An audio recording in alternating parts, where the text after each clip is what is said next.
you wanna go to a place? I wanna go to a place. Do you wanna go to a place? I wanna go to a place. I can take you there. I can take you there. Do you wanna go to a place? I can take you there. Say that.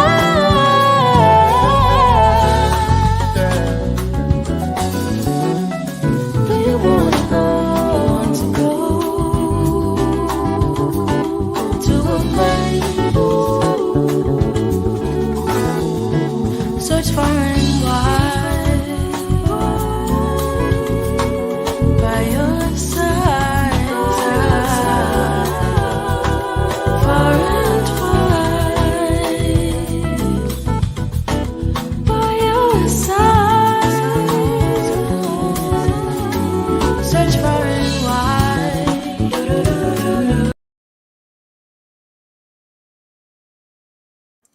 Good morning, everyone. Good morning, everyone. I need a sound check, please. I need y'all to help me with it. Can you all hear me? And if you can hear me, please put a 1 in the chat. And if I'm coming in clear specifically, please put a 1 in the chat.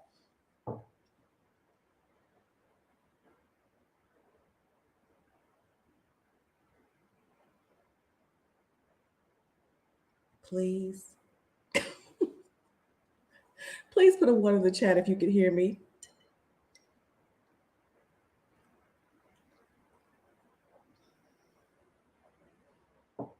Thank you, sweetheart. I'm coming. Good morning, Jenny. Coming in loud and clear. I appreciate it. Thank you.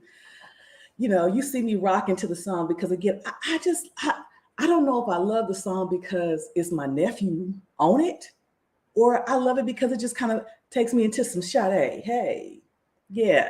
Okay. Good morning. I am Tyaaddd Randolph, and thank you to what we're gonna call morning coffee and tea.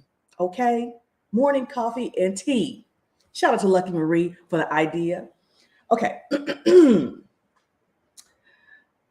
Hey, morning, nephew. Good morning, nephew. Yes. Y'all can see all my freckles this morning, okay? Seriously. I'm like, whoa, you can see all my freckles, but I get it from my mama and my daddy. Okay, so let's go to the announcements. You know how I do it. Shout out to my hardworking trucker man and all the truckers traveling these highways and byways, bringing us our much needed goods, keeping that supply chain moving. Okay. Shout out to my firstborn nephew, Ryan Spunk Adams, who is on the horn and singing with the lovely Nia Monet on the song Now. Can I Take You There? Shout out to my niecey poo, Lucky Marie, who put together the intro that I absolutely love. So thank you, thank you, thank you. Please follow Ryan Spunk Adams as he goes under Spunk Adams under I Am Spunk on Instagram, TikTok. His music can be found on all streaming platforms. Proud of that young man. Listen, I want to thank y'all for yesterday's talk. It was, and I'm gonna tell you something. As much as I appreciate yesterday's talk, I'm kind of mad at y'all. Y'all want to know why I'm mad? Please put a 1 in the chat if you want to know why I'm kind of upset with you all.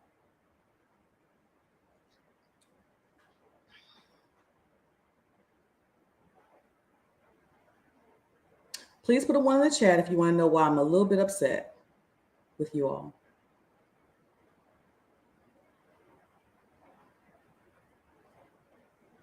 So y'all don't want to know? You don't care? I'm going to tell you anyway. I'm upset with y'all. No, well, I'm upset with y'all because talking to y'all yesterday, I didn't intend to be on for like 4 hours. I missed my nail appointment. Y'all see this? I missed my nail appointment. Lucky she can get me in today. So yeah. I missed my nail appointment.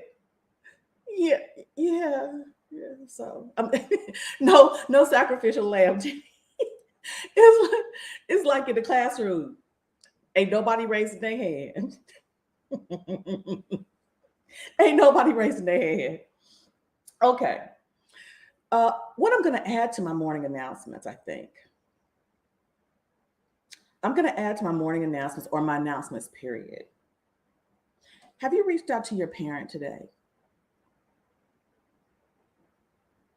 What made me think about that is that every morning, me and my mom may not talk, me and my dad may not talk, but there is some type of communication with both my parents every day. It just may be a text, it may be a quick phone call, but there's some type of contact with my parents every day.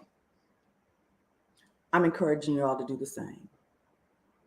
Even if it's a text, good morning, mom, good morning, dad. That's what I'm encouraging you to do. Okay. Excuse me. I'm drinking my coffee in this lovely fall mug I got from Dollar Tree.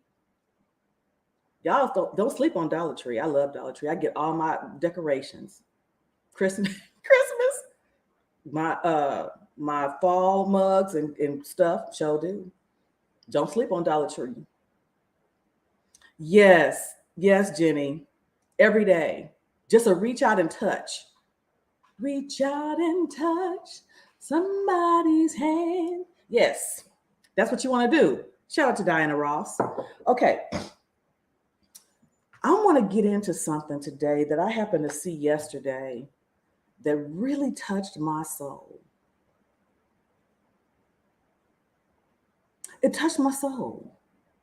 Apparently, I think it's trending, this senior woman. I'm not sure what her age is, but I know I'm closer to her age than y'all. That's so I'll go with that. She was growing these young ladies real. She started off like a stream. Then she came into the roaring rapids. I was almost in tears. She wasn't playing with them. So we're going to talk about that today. We're going to talk about, because see, your middle-aged married auntie likes to grow y'all. And I don't like to grow you just with, excuse me, talking points. I like to make it relatable. Because like I said, if y'all don't remember nothing I say, y'all going to remember a couple of things. Growed real. We teach people how to treat us. I've been y'all's age, you ain't been mine. With the messed up nail. Y'all gonna remember those sayings. Okay. So let's get into it.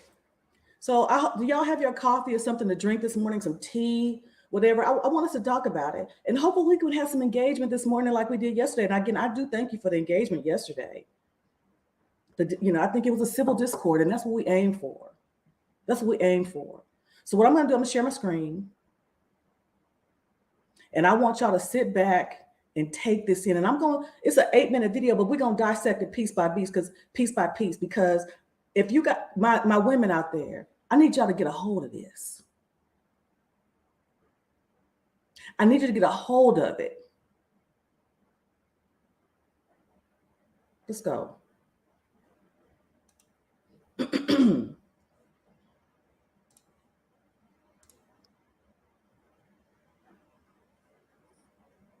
you realize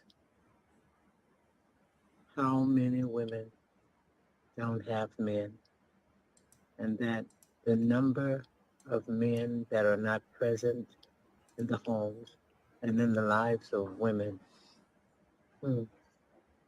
How do you really feel about that?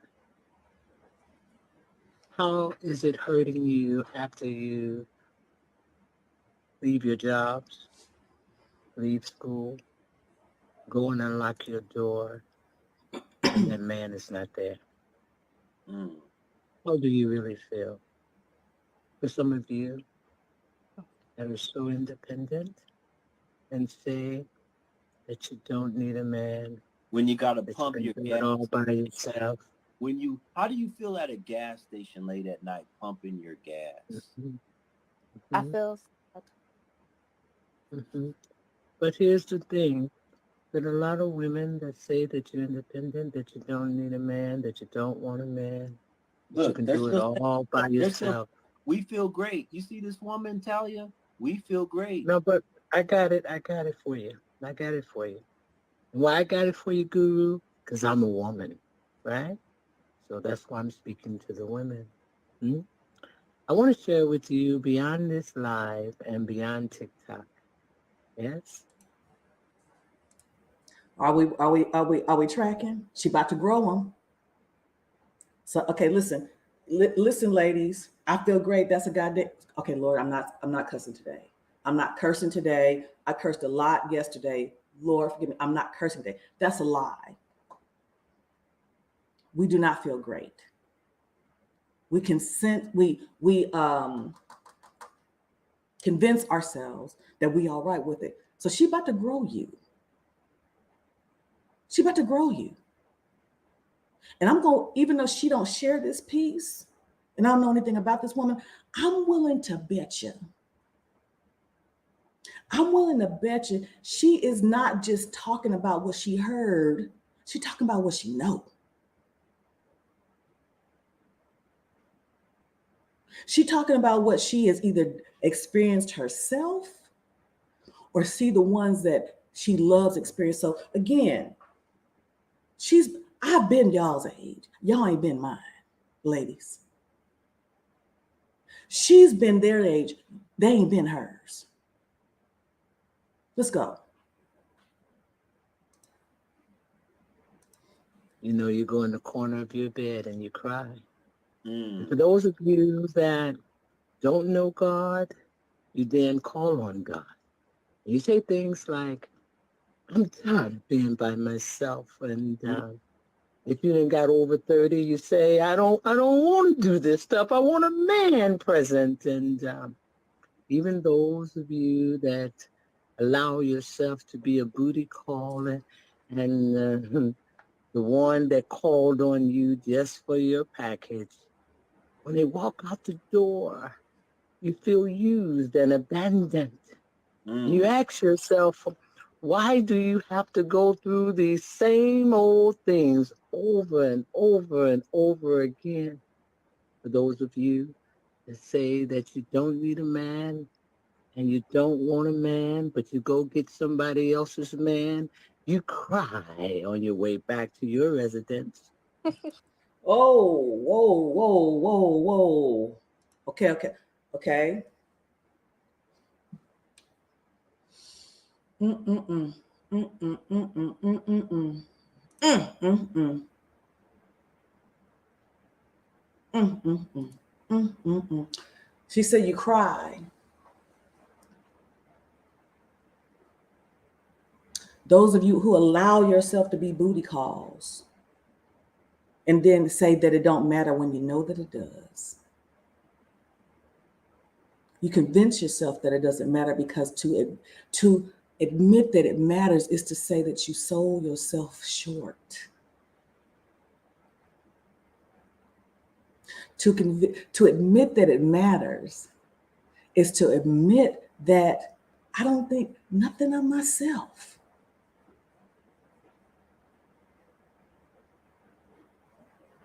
Yet when the very man that you allowed yourself to give yourself to in hopes that by giving yourself to him, he would want you. But then he chose somebody else. I'm just going to keep it 1,000 with you this morning.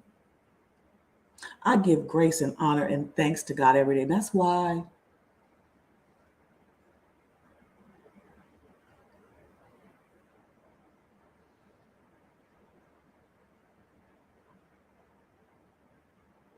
That's why I look at Mr. Randolph sometimes and I hold his face and I cry.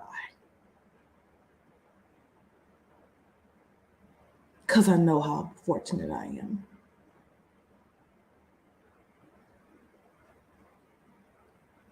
I know how fortunate I am to have found a man at this age who accepted me for all my brokenness.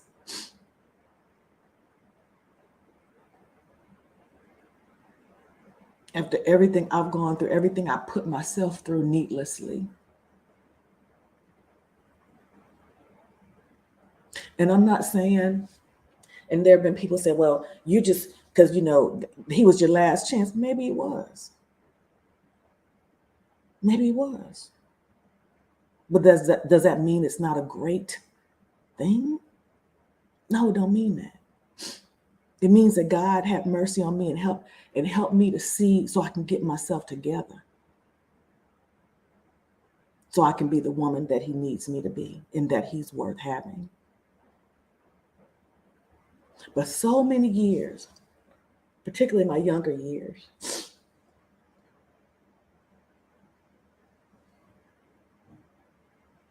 I remember saying to myself at least once, I know, I'm just going to say at least once because I'm sure it's more than that. The guys that I would try to date and wanted to be in a relationship with, they would play like they were with me. Kind of like the story we talked about last night, yesterday, only to be with somebody else. And I asked myself, how come I'm not good enough for them to be with me? How come I'm not good enough for them to choose me? Because I didn't require it, and I made it seem like that whatever they would offer me was okay when it wasn't. So like this woman here is saying, when you allow yourself to be a booty call, we wasn't calling it that then.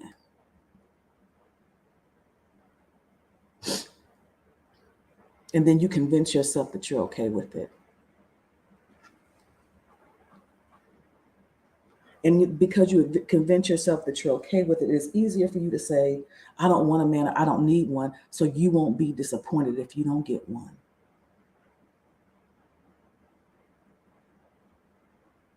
It's easier to say, I don't need a man, or I don't want one. So it never comes. You're like, well, I wasn't expecting it anyway. But you're lying to yourself. You're lying to yourself. And I'm speaking in generalizations because, again, everybody don't want to be married, and that's fine. Everybody don't want a man, and that's fine. But I'm willing to bet, let's say, over 90% do. And in my 20s and maybe 30s, I was like, well, I'm okay if I don't get, a man, because largely because I thought that my options would be plentiful. So it was easy to say, well, I don't care. If it comes, it comes. If it doesn't, it doesn't. But I did care. Let's go. For those of you that see men, good men with their women, and then you look at them and you cry when you get in your car. For those of you that go to the churches that are barren, because they're not telling women the truth. And to you, young lady, you say that there is no real men in your church. But you see, the same old thing, you're in the wrong facility. And, just because, people in church, that don't make them good now. Just because somebody carry a Bible, that don't make them saved. Exactly. Just because somebody, wait a minute, I'm speaking, please. I got to start right there. I love it. Some of y'all just talk too much. I love how she had, wait a minute, I'm speaking, please. That's respect.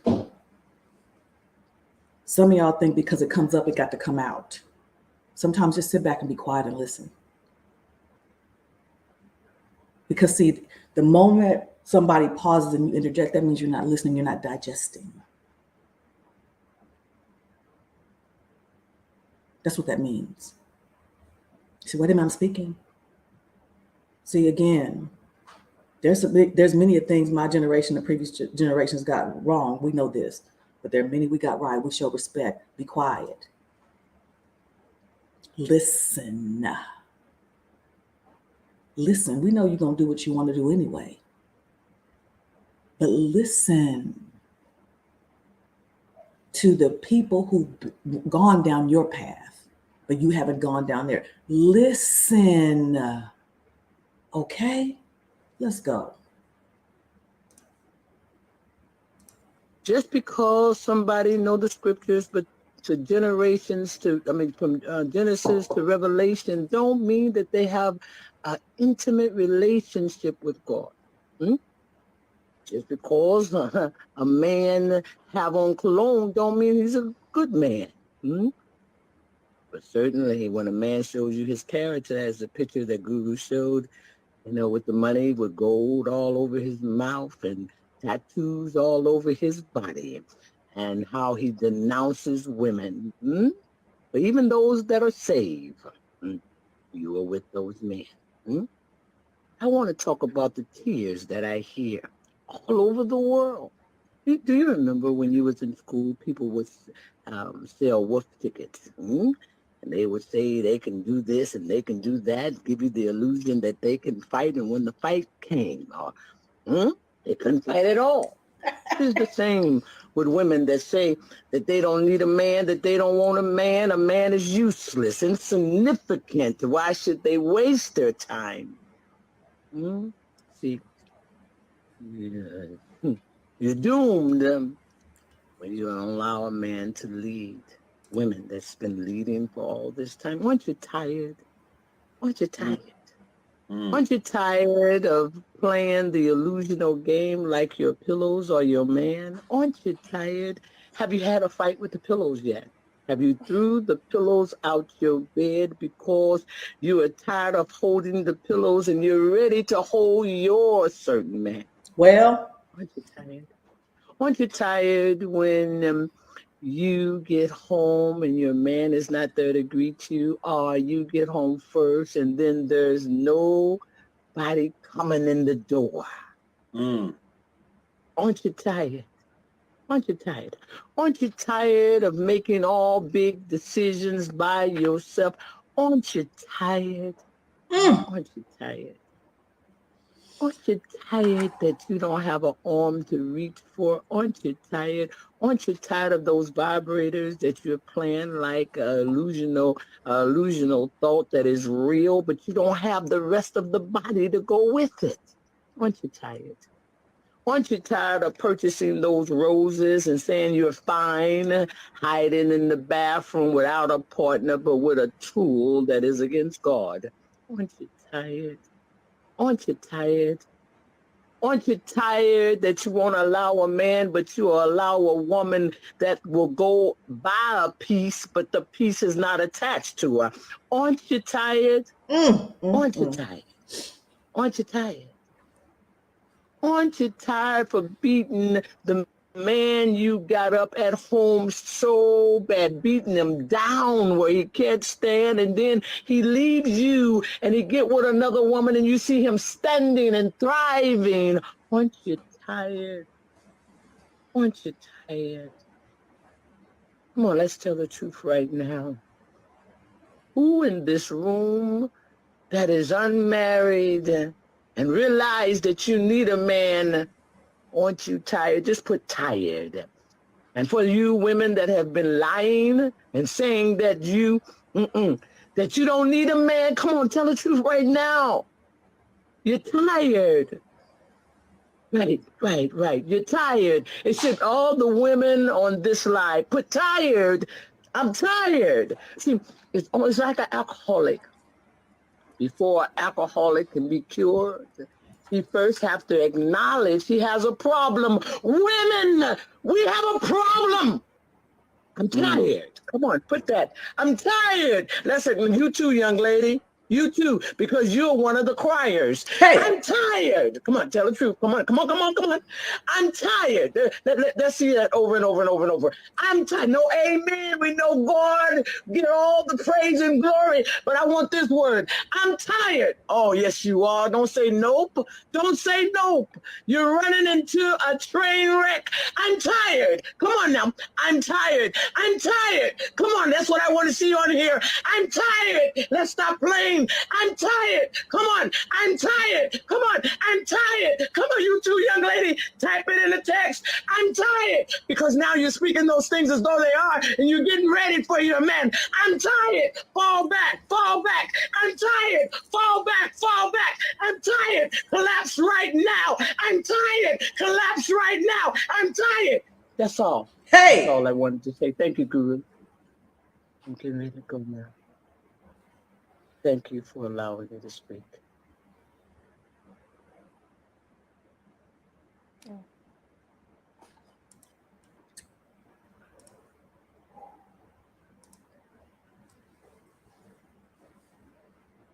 Huh. I need to understand. I need to hear from what did y'all think? What did you get from it? What did you get from it? I felt it in my spirit. I've been there. I've been there. Good Lord. She like my thumbnail. She took us to church, not church, church. She's trying to help somebody. I'm trying to help somebody.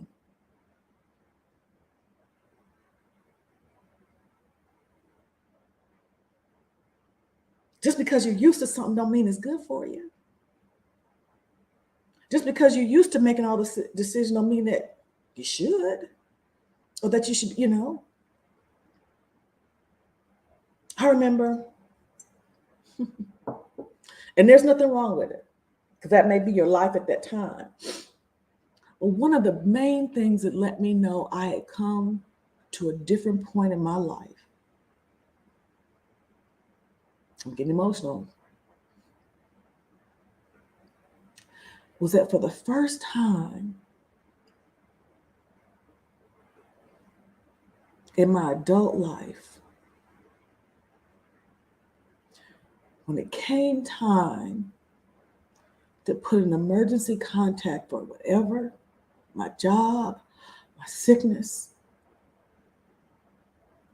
I didn't have to put my mother. I didn't have to put my sister.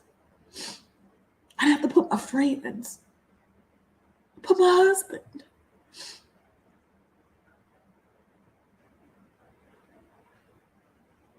It seemed like something so insignificant.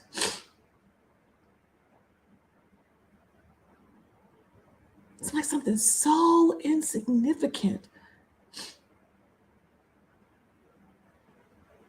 But it was huge.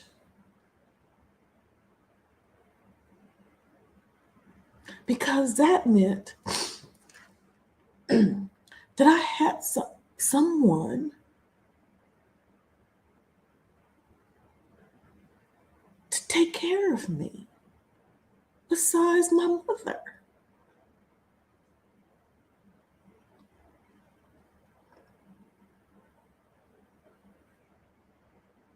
I used to say,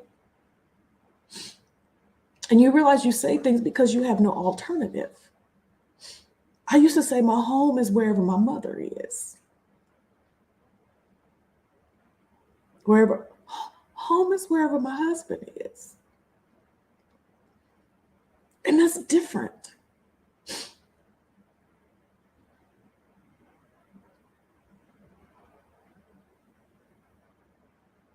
It really hit me. I mean, it really hit me. I wasn't planning to be crying. I was planning to grow y'all without crying, but I guess I got so passionate yesterday I can cry today. So,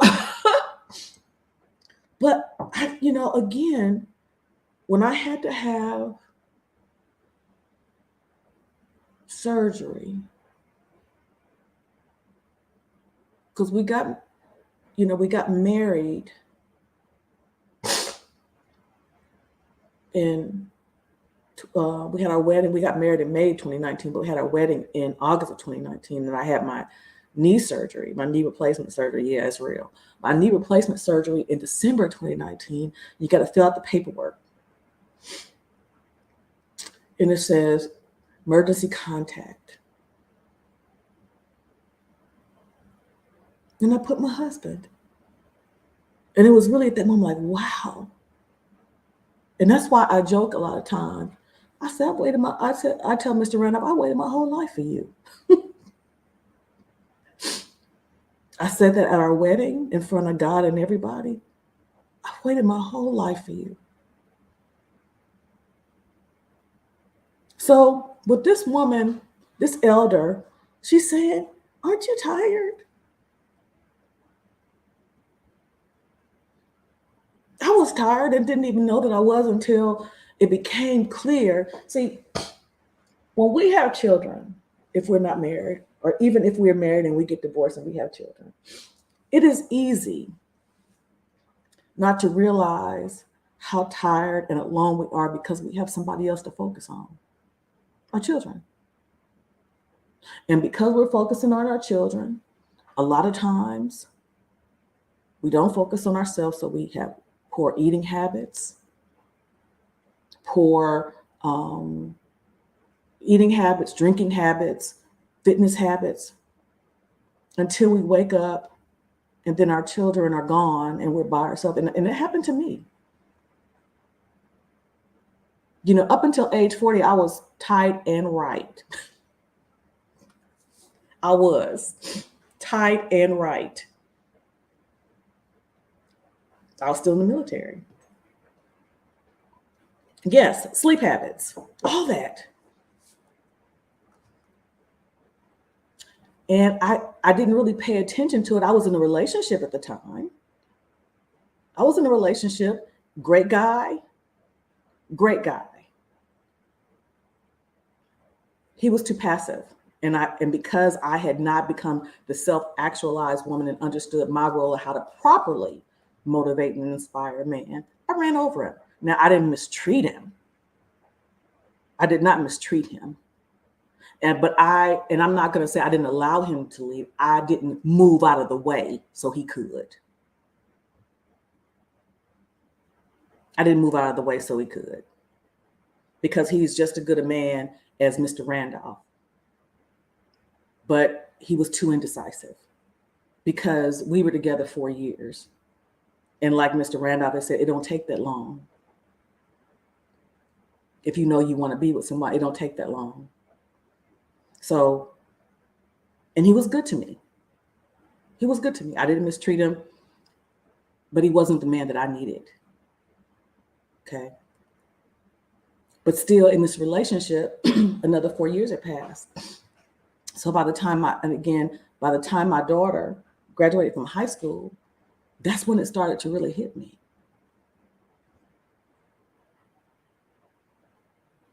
That's when it started to really hit me that my daughter, the person who I had focused on for 18 years, was about to leave. And who was I now?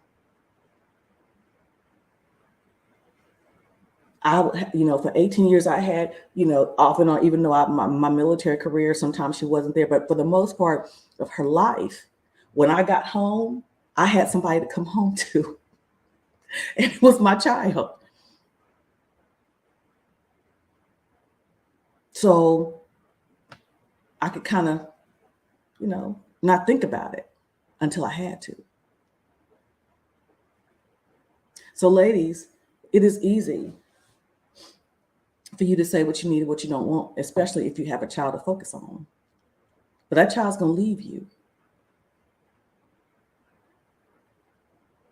The child's going to leave you, as they should, to live their own life. And then you're going to be left dealing with yourself. And I knew it was coming because 2 weeks before my daughter graduated from high school, I cried every day. Every day. I cried every day. cried so much I had to take all of her pictures out of my office, out of my cubicle, because I could. Every time I looked at her, I cried because I knew I was about to lose my baby was leaving, and I would be left with me and no man. Yeah, I had great friends, but I don't hold my friends at night. You understand me? Some of my closest friends were already married and had been married for a long time. And then it hit me. I was tired. I was tired of making all the decisions. I was tired of not having one to take care of me, to see about me. But how much time had passed? How much time had passed? And I gained weight.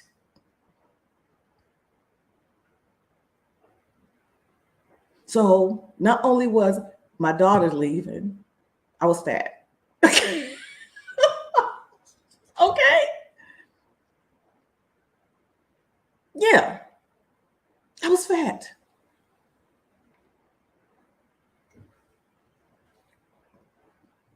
It hit me like a Mack truck. Shout out to my truck drivers. So when I saw this woman preaching yesterday, she brought a word. Do you understand me?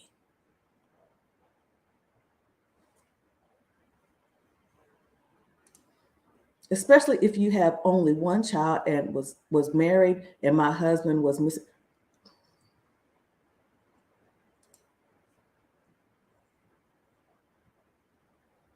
Aren't you tired? Ooh, that's a word. Aren't you tired? I was. And when she said that, I remember myself saying that many occasions. I'm tired of doing this by myself. I'm tired.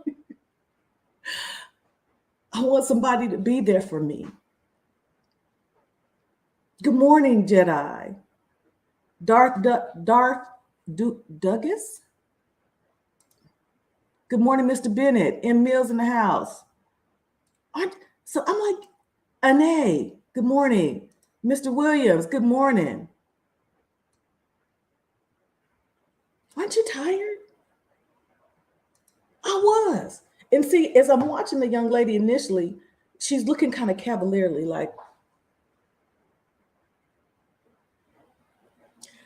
and y'all need to get a hold of this, because we may not have interjected or we may not have talked over our elders, but we had the same indifference when they tried to tell us. So again, this if there is a beauty to be had in this social media era, the beauty is that you hear from people from all over the country, all over the world, who have similar experiences. So you're not left to your own bubble to say, well, my mama don't know what she's talking about. My auntie don't know what she's talking about. You got women all over the world who may be saying the same thing that your mama, aunts, uncles trying to tell you.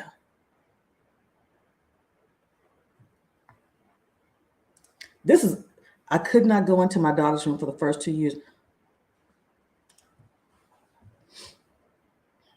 And this is, y'all, if you have children, mothers, and even if you are married and you have children, you better make sure that you maintain the touch and agree relationship with your husband.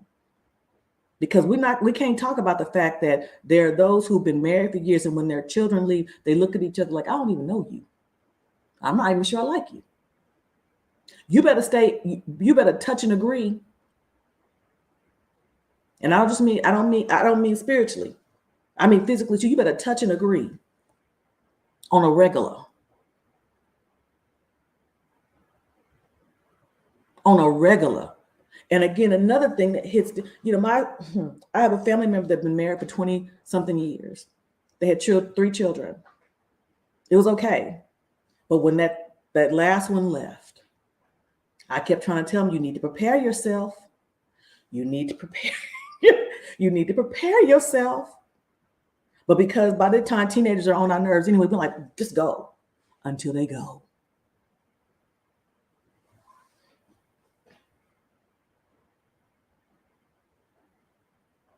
Until they go.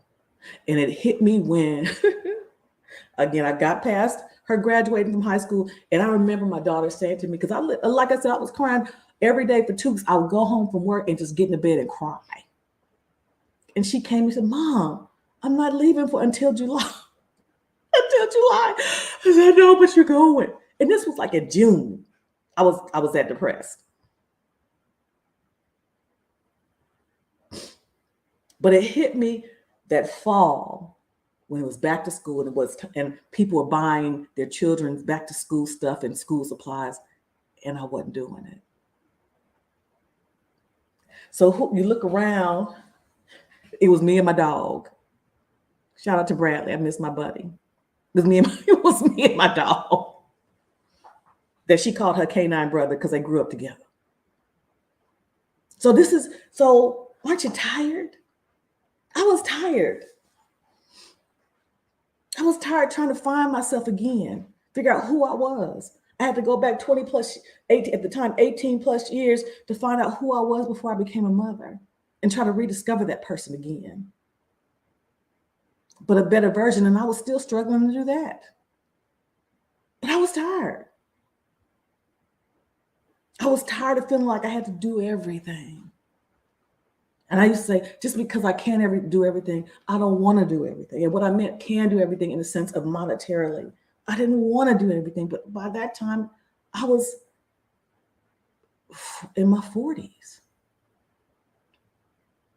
That's all I knew. And I had convinced myself that I was okay with it. So y'all ladies, you need to hear this woman. You need to hear me. You need to hear me. You need to hear me. I need my husband, and I sure enough want him. I'll take a sip on that.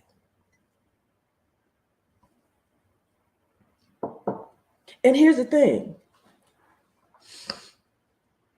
Depending on how long you've been single, it's still going to be hard to move out of the way so your husband or your man, you can make the decisions or he have the final word. I did it. It was hard because I had been doing it all myself. And here's the thing, you got to move out the way. You got to move out the way. You got to move. I'm not even going to say let him leave. You just got to move it out of the way. But not just for any man, no. The lady said, when you see the man, with the tattoos and teeth and the stuff and the degradation of women, that's who we go for.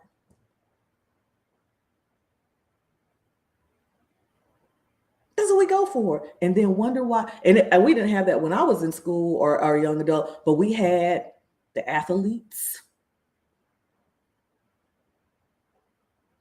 the entertainers. We had that. It just we wasn't doing all the gold teeth and stuff, but same gist.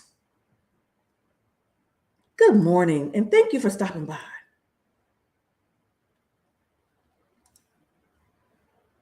But I'm like, to me, I'm sorry. I think I'm gonna have to look at. We're gonna have to do it again. Who came in late and needs to see the video? She took us to church, Lord. She said, aren't you tired? Ain't you tired? Ain't you tired? I'm gonna get my own rendition. Ain't you tired of getting all dressed up for yourself and your girls? What? When she said, aren't you tired of buying flowers for yourself? Ain't you tired of that? Aren't you tired of taking yourself out to eat? It's okay, but don't you want to be taken out? And not just for a date, but for a romantic dinner with your husband, your intimate partner. Don't you want that? Aren't you tired? I know I was.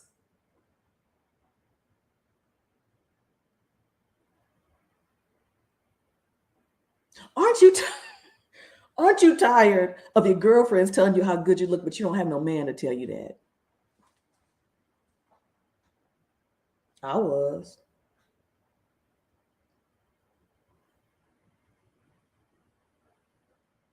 And it's not for everybody, but let's be honest. It's not, everybody don't want that. Or I'll say this. You may say you don't want it now.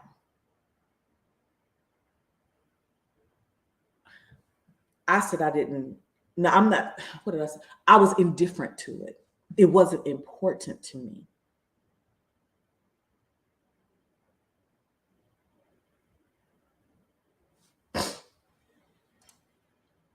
Exactly. I do not want to go on no more girls' trips either. I want to.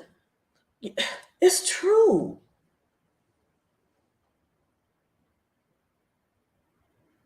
I understand now. I understand. I'll go on, a couple of trips, maybe, once a year, if that, with a core group of friends. A core group. And when I say a core group, I'm talking about women that probably known me most of my life. Most of them are in not satisfied, but content women, happy and contented marriages. Yeah, we'll hang out. I'll go out with them. A core group of women who have like-minded values. But the joy I get, to be honest, is when I'm out on the road on field trips. I call them field trips with my husband. When I'm out on the road with him, I didn't know it could be. And ain't nothing cute about that. But that's what I enjoy. Ain't you tired?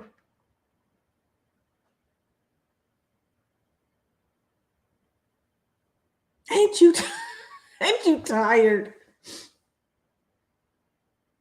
I was. It's just, here we go. Aren't you tired for cooking for one? Well, that's a word. That's a word. But so since some of y'all came in late, I want you to buckle up. I'm gonna drop the link. If anybody want to come up, we're gonna chat a little bit. I'm gonna drop the link and we're gonna look at this video again. Because she was speaking a word to you. To me, let's go. I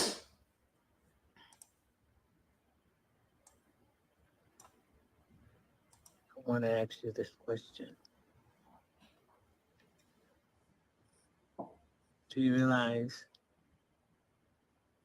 how many women don't have men, and that the number of men that are not present in the homes and in the lives of women, how do you really feel about it? How is it hurting you after you leave your jobs, leave school, go and unlock your door, and that man is not there? How do you really feel? For some of you that are so independent and say that you don't need a man, when you gotta that pump you your can do gas it all by yourself. How do you feel at a gas station late at night pumping your gas? I feel But here's the thing, that a lot of women that say that you're independent, that you don't need a man, that you don't want a man, that you can do it all by yourself. We feel great. You see this woman, Talia? We feel great. No, but I got it for you. I got it for you. Why I got it for you, Guru? Because I'm a woman, right? So that's why I'm speaking to the women. I want to share with you beyond this live and beyond TikTok. Yes? You go in the corner of your bed and you cry.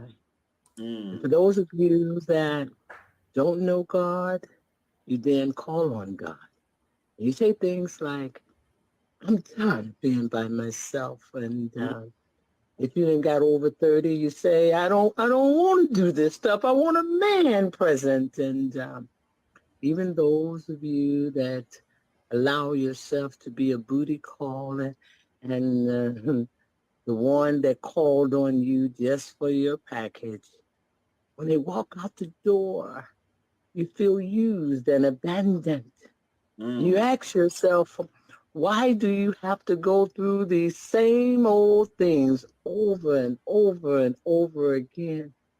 For those of you that say that you don't need a man and you don't want a man, but you go get somebody else's man, you cry on your way back to your residence. For those of you that see men, good men with their women, and then you look at them and you cry when you get in your car. For those of you that go to the churches that are barren, because they're not telling women the truth. And to you, young lady, you say that there is no real men in your church. But you see, the same old thing, you're in the wrong facility. And, just because, people in church, that don't make them good now. Just because somebody carry a Bible, that don't make them saved. Exactly. Just because somebody, wait a minute, I'm speaking, please. Just because somebody know the scriptures, but from Genesis to Revelation, don't mean that they have an intimate relationship with God. Just because a man have on cologne don't mean he's a good man.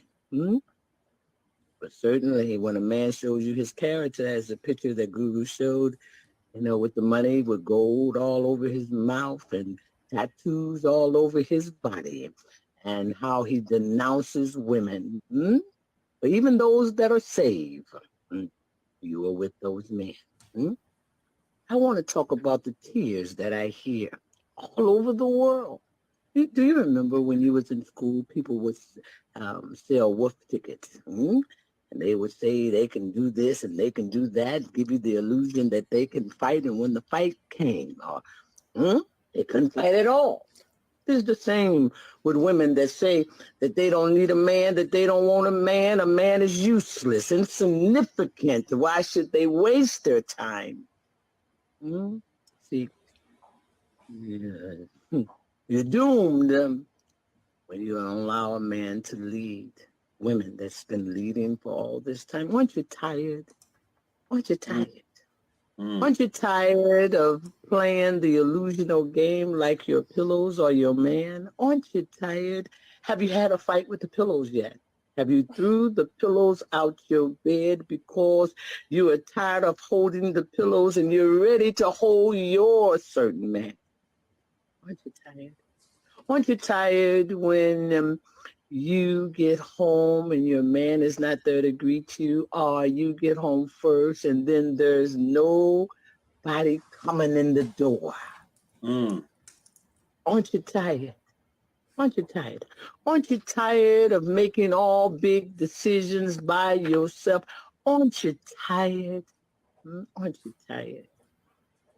Aren't you tired that you don't have an arm to reach for? Aren't you tired? Aren't you tired of those vibrators that you're playing like illusional thought that is real, but you don't have the rest of the body to go with it?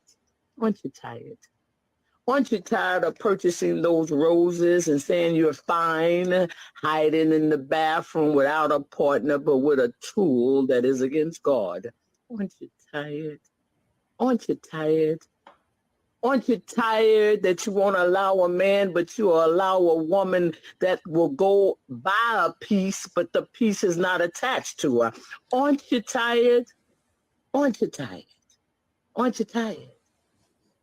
Aren't you tired for beating the man you got up at home so bad, beating him down where he can't stand, and then he leaves you and he get with another woman and you see him standing and thriving? Aren't you tired? Aren't you tired? Come on, let's tell the truth right now. Shame the devil. Who in this room that is unmarried and realize that you need a man?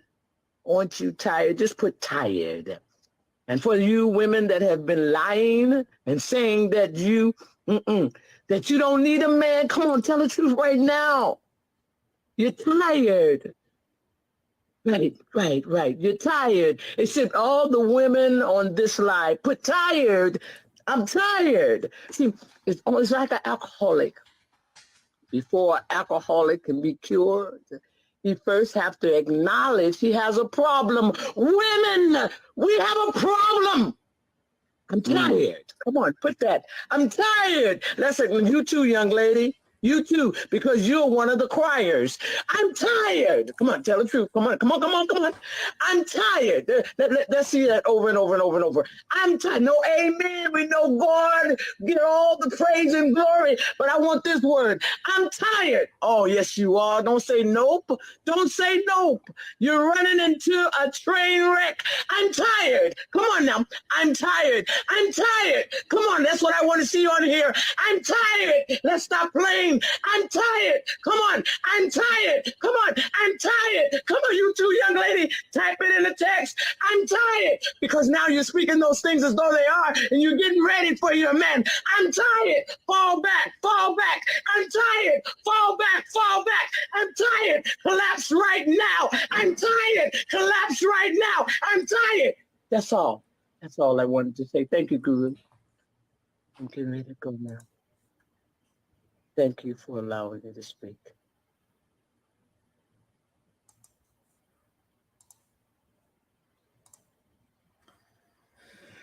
Oh, wait. That got me again.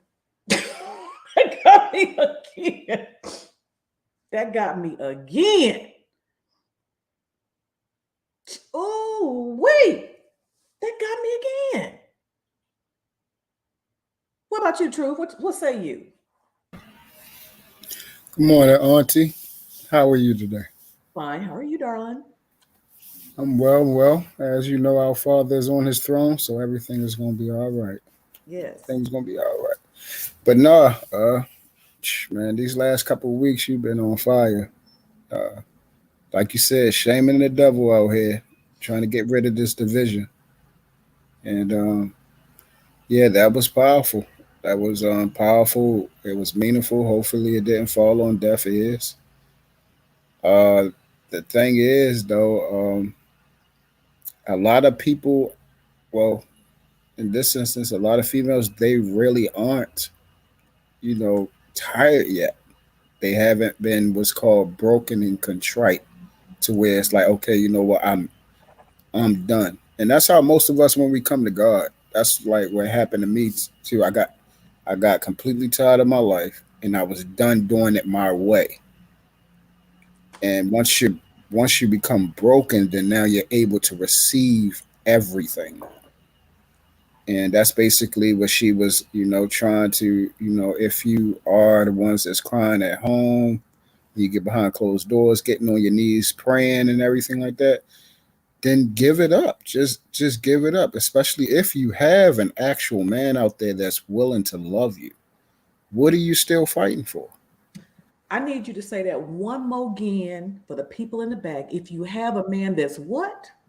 If you actually have a man out there that's willing to love you, what are you fighting for? What for what? Like what is it that you're trying to do that's going to supersede that gratification, that wholeness, that completion when you finally have someone that actually loves you? Actually, like how you said, and you said something very profound. If anyone that has ever, been into the hospital and they ask you about that emergency contact, everybody probably has their mom or something like that. I still have my mother on there. But that is a big thing when you have what's called a significant other. And that does mean now you have somebody that actually takes care of you, because now in the event of emergency, they are the ones who talk to the doctors if you need surgery, if there needs to be emergency plans, if they need to give blood and all these type of things. That's why I said this thing is so huge, and we just it's crazy. So I'm sorry, I'm crying again because you don't think about it. I didn't think about it. But the moment that I filled out that paperwork, and for the first time in my adult life, I could put my husband, that it got to me. Because again, I had been putting my mother up until up until Danielle got of age. And then when Danielle got of age, I was putting her. Mm-hmm. Mm-hmm. And when you say true, Nisi, I'm gonna get you a man. When you say a man that's willing to love you, let's talk about willing. Willing to love you means he loves you when he don't even like your ass sometimes, because you on his nerve. Talk about it. Speak again. Say it again. Because how many times, let's be for parents, I know I said it to my daughter and I said it to my mama. I love you, but I don't like you right now. A man that's willing to love you when you got on his damn last nerve, but I'm loving you anyway. You go in your corner and I go on mine, but we gonna touch and agree in a minute. But shut your hole and just get on my face. But not like that. But that when it willing to love you. Because it is a choice. Correct. It's a choice. When my husband said, when I was scared, and sometimes, well, I don't get as scared anymore, but I'm sitting in the therapist's office and I'm telling him, I'm hysterical because I'm scared of my own mind. And he said, I'm not going nowhere. He chooses to love me. What? You know the sad part, Auntie, is like there's actual decent men out here, then I will allow you to speak for me. But when you have chosen to try to love someone, and then the thing is, you're coming into their life to try to protect them so they have to no longer look no further. The man you need is here. You don't have to worry about trying to figure if this guy's going to be faithful, this guy's going to lay his life down for you. He's here. He's here. You don't have to do all the vetting, go through the choices. Oh, dad, this relationship didn't work no more. Dad, gotta go to the next one. This relationship didn't work no more. Or dad, if you have everything you need in that man, and we're talking about the core values, the core basis. Hold on for a minute. Go ahead. Nisi Poo, what you got? I came in like when you played it the second time. It was thrown off because I'm like, is that Maya Angelou? Cause that's why I was like, wait, why is she talking like that? I thought it was her, but It's like, didn't she pass away? Who this woman? yeah, I love Maya Angelou. I stopped That's anywhere funny. to hear that lady. But those voices that just stop you in your tracks. Only certain type of people can get the message through. Yes. I just want to give a different perspective just from my generation of friends and the women that I actually talk to. The problem is that it's not that they feel like they don't need a man. It's that society and products create things that replace the need for men, to where women don't realize the importance. Like you have the vibrator where you have women are saying, I don't even need a man for sex. What can he do? You know what I'm saying? Then you have women who are able to reach certain financial stability, where they feel like a man is not useful. And I want to speak just to the fact that my generation was not taught the importance of a man. And I'll share a little bit about what we talk about now, TJ. I'm really getting my understanding in this very season of my life. And I can always say, how important a man is, but it's not until like I have my personal friend where she's going through a lot. You don't even think of it until it comes to getting time to move. When you want to do like certain things where you have to pay for another guy or you have to pay for certain stuff and you like, dang, I wish I had a man. You know what I'm saying? Like, and it's not it may seem like small things, but when I see like my friends break down because they keep getting it wrong. And when you are a friend where you like, shit, I got it wrong too, and you're just now trying to get it right, or like you said, hashtag don't fuck it up. It's really a fight and you don't even know what you're fighting. And it's sad.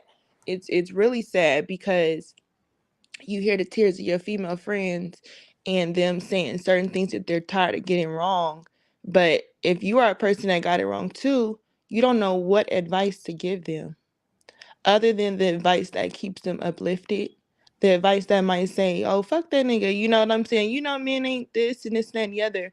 Something that you were taught, because I was raised to think all men cheat, all men ain't this, all men are, you know what I'm saying? So you kind of start thinking that. And then the more you get around those women that have those bad experiences, even though we say, oh, you picked them, you chose them, they're picking from lack of a father being there, from no guidance from any type of man. So now you have this generation of women who are walking around.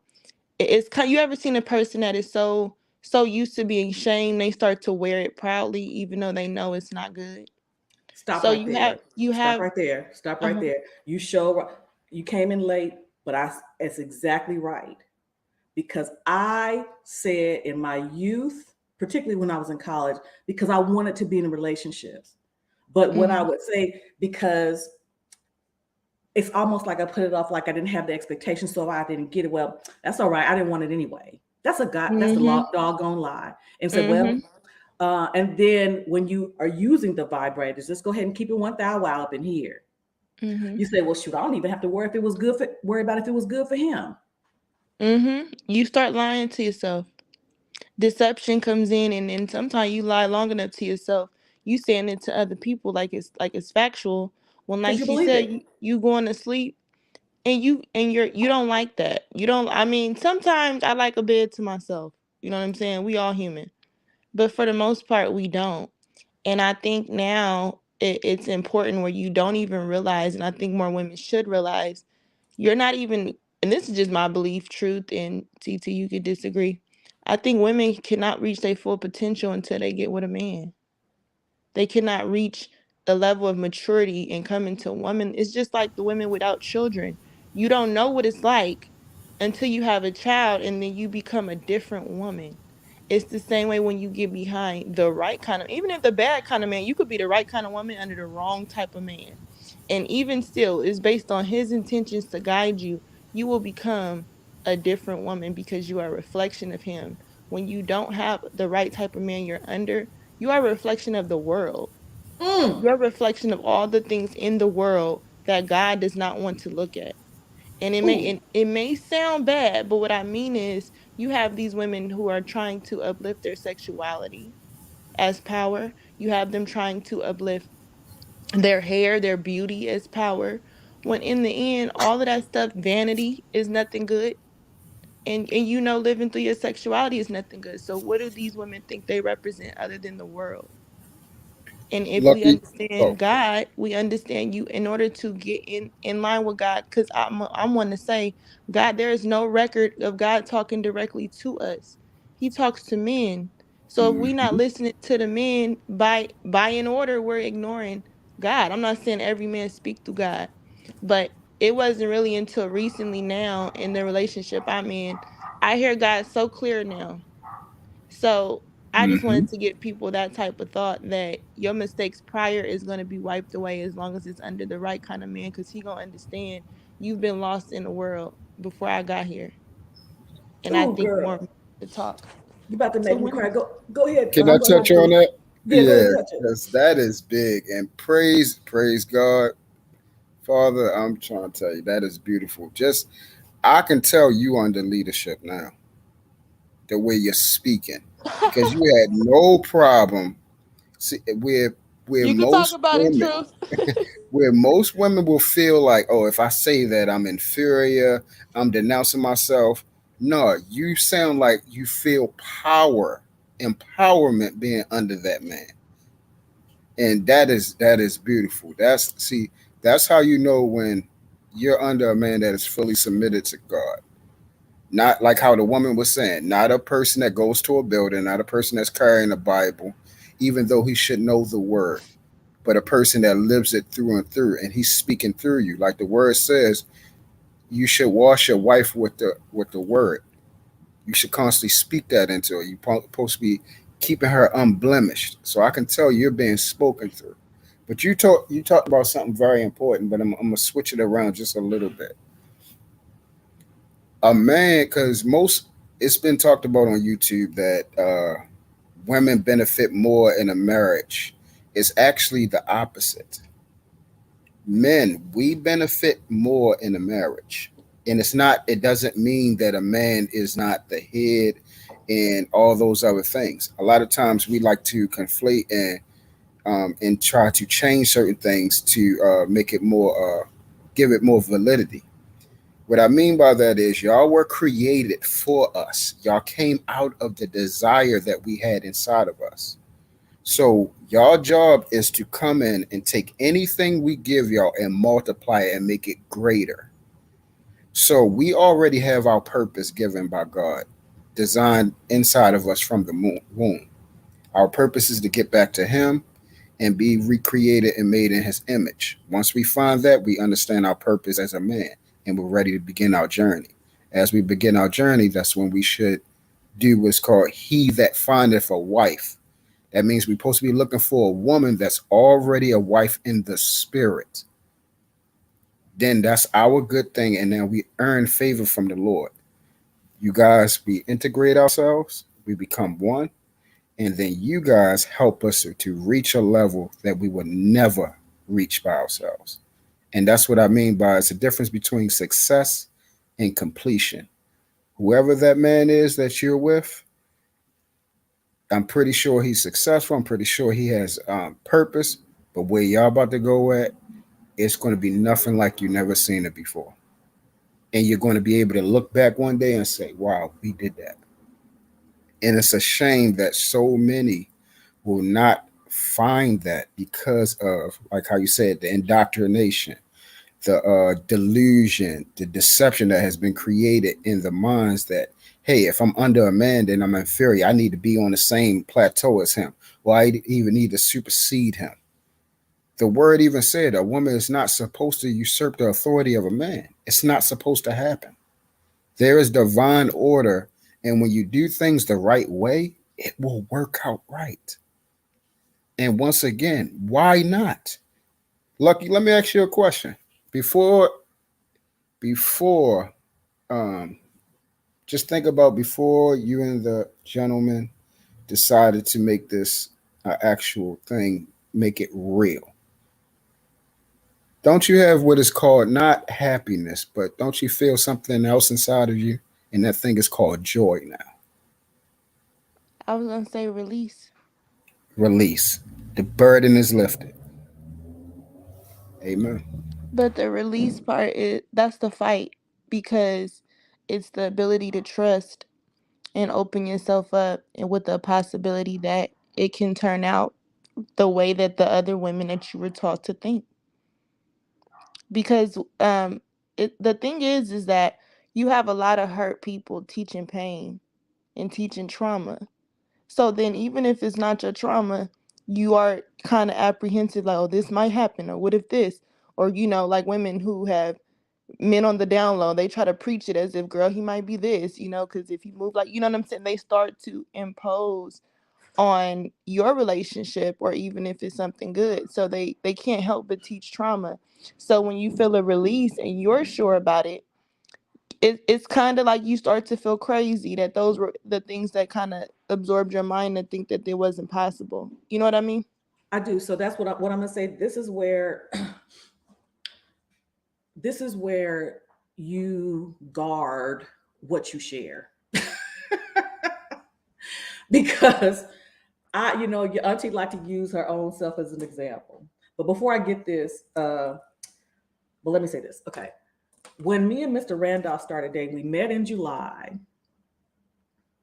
Okay. We had our first date in July. I went out on the road with him I think in August. A month, only knowing him a month. And some people, I shared with a couple of people, because I wanted them, my dad and mom, because I want them to know where I was going. And there were a couple of people I shared with, like, you don't know him now. Were you going out on the road with him? Like, yeah. I feel safe with him. That it was almost that instantaneous. But then because I felt this immediate about something about him, and it had to be the God in him, I safeguarded my relationship. People didn't know how serious we were getting because I didn't share it. I didn't need anybody in my ear saying nothing. For the first time ever in my life, I let God lead me in this relationship and did not seek any input from anybody, especially even though the people who I know love me, but many of the, if they weren't married, I didn't. And I didn't because, again, in as much as they love me and they know that I have had a tendency to jump feet first. And I've jumped feet first into the wrong thing. So I didn't need them to say, so, well, you know how you do. I didn't need any of that. I just kept it to myself and got to know him. And then if I did feel like I wanted to talk about something, I talked to someone who was either in a long-term relationship, not just any long-term relationship, a solid and happy, contented long-term relationship and or marriage. Mm-hmm. That's right. And I would ask them certain things, and they would have to grow me up. You know, the one my sister who came up with the phrase "grow you real" back in 2000, she had to grow me. She said, "No, you're thinking too much. Be quiet," because I wasn't used to it. And that's part of it. So you surround yourself. Not to say that you just discard, but you want to, you got to safeguard that. You got to safeguard it, because I would say people don't intend to sabotage, but they only do what they know. I was one of them, did what I knew. So that's where I say the hashtag don't fuck it up. Hashtag don't F it up. I honestly believe that people do tend to sabotage it. And Mm-hmm. it just comes with the territory. If we understand order and we understand anything that's in line with the family of God, that's the biggest destruction, is the family. So your family, the people that you love, are the people that can get used to do that job the most. And I think it's important that thank you, Truth. We point out Already, sweetie. when it comes to family, like you said, you have to keep it private, because I was one of those people that I'm excited. It's just like when you become a babe in Christ, you feel like, oh my God, the world ended tomorrow. Look what I just said. Let's talk about this. And then you Mm-hmm. realize how many people start shooting it down. They add doubt, they add disappointment, they add all these other things when it's just like a relationship. When you are a babe in the relationship, don't tell anybody. You know what I'm saying? I mean, you can talk a little bit about it, but that's kind of like what I'm going through now. Because you start as a single woman, you are, like you said, you start to put your family as your emergency contact. They feel like they own you. So you can't do anything. You are this little coddle bird who's going to hurt you. We got to make sure it's protection. But it's not even protection, is you're preventing me from being under you, because you no longer have that type of control. They want to know your business.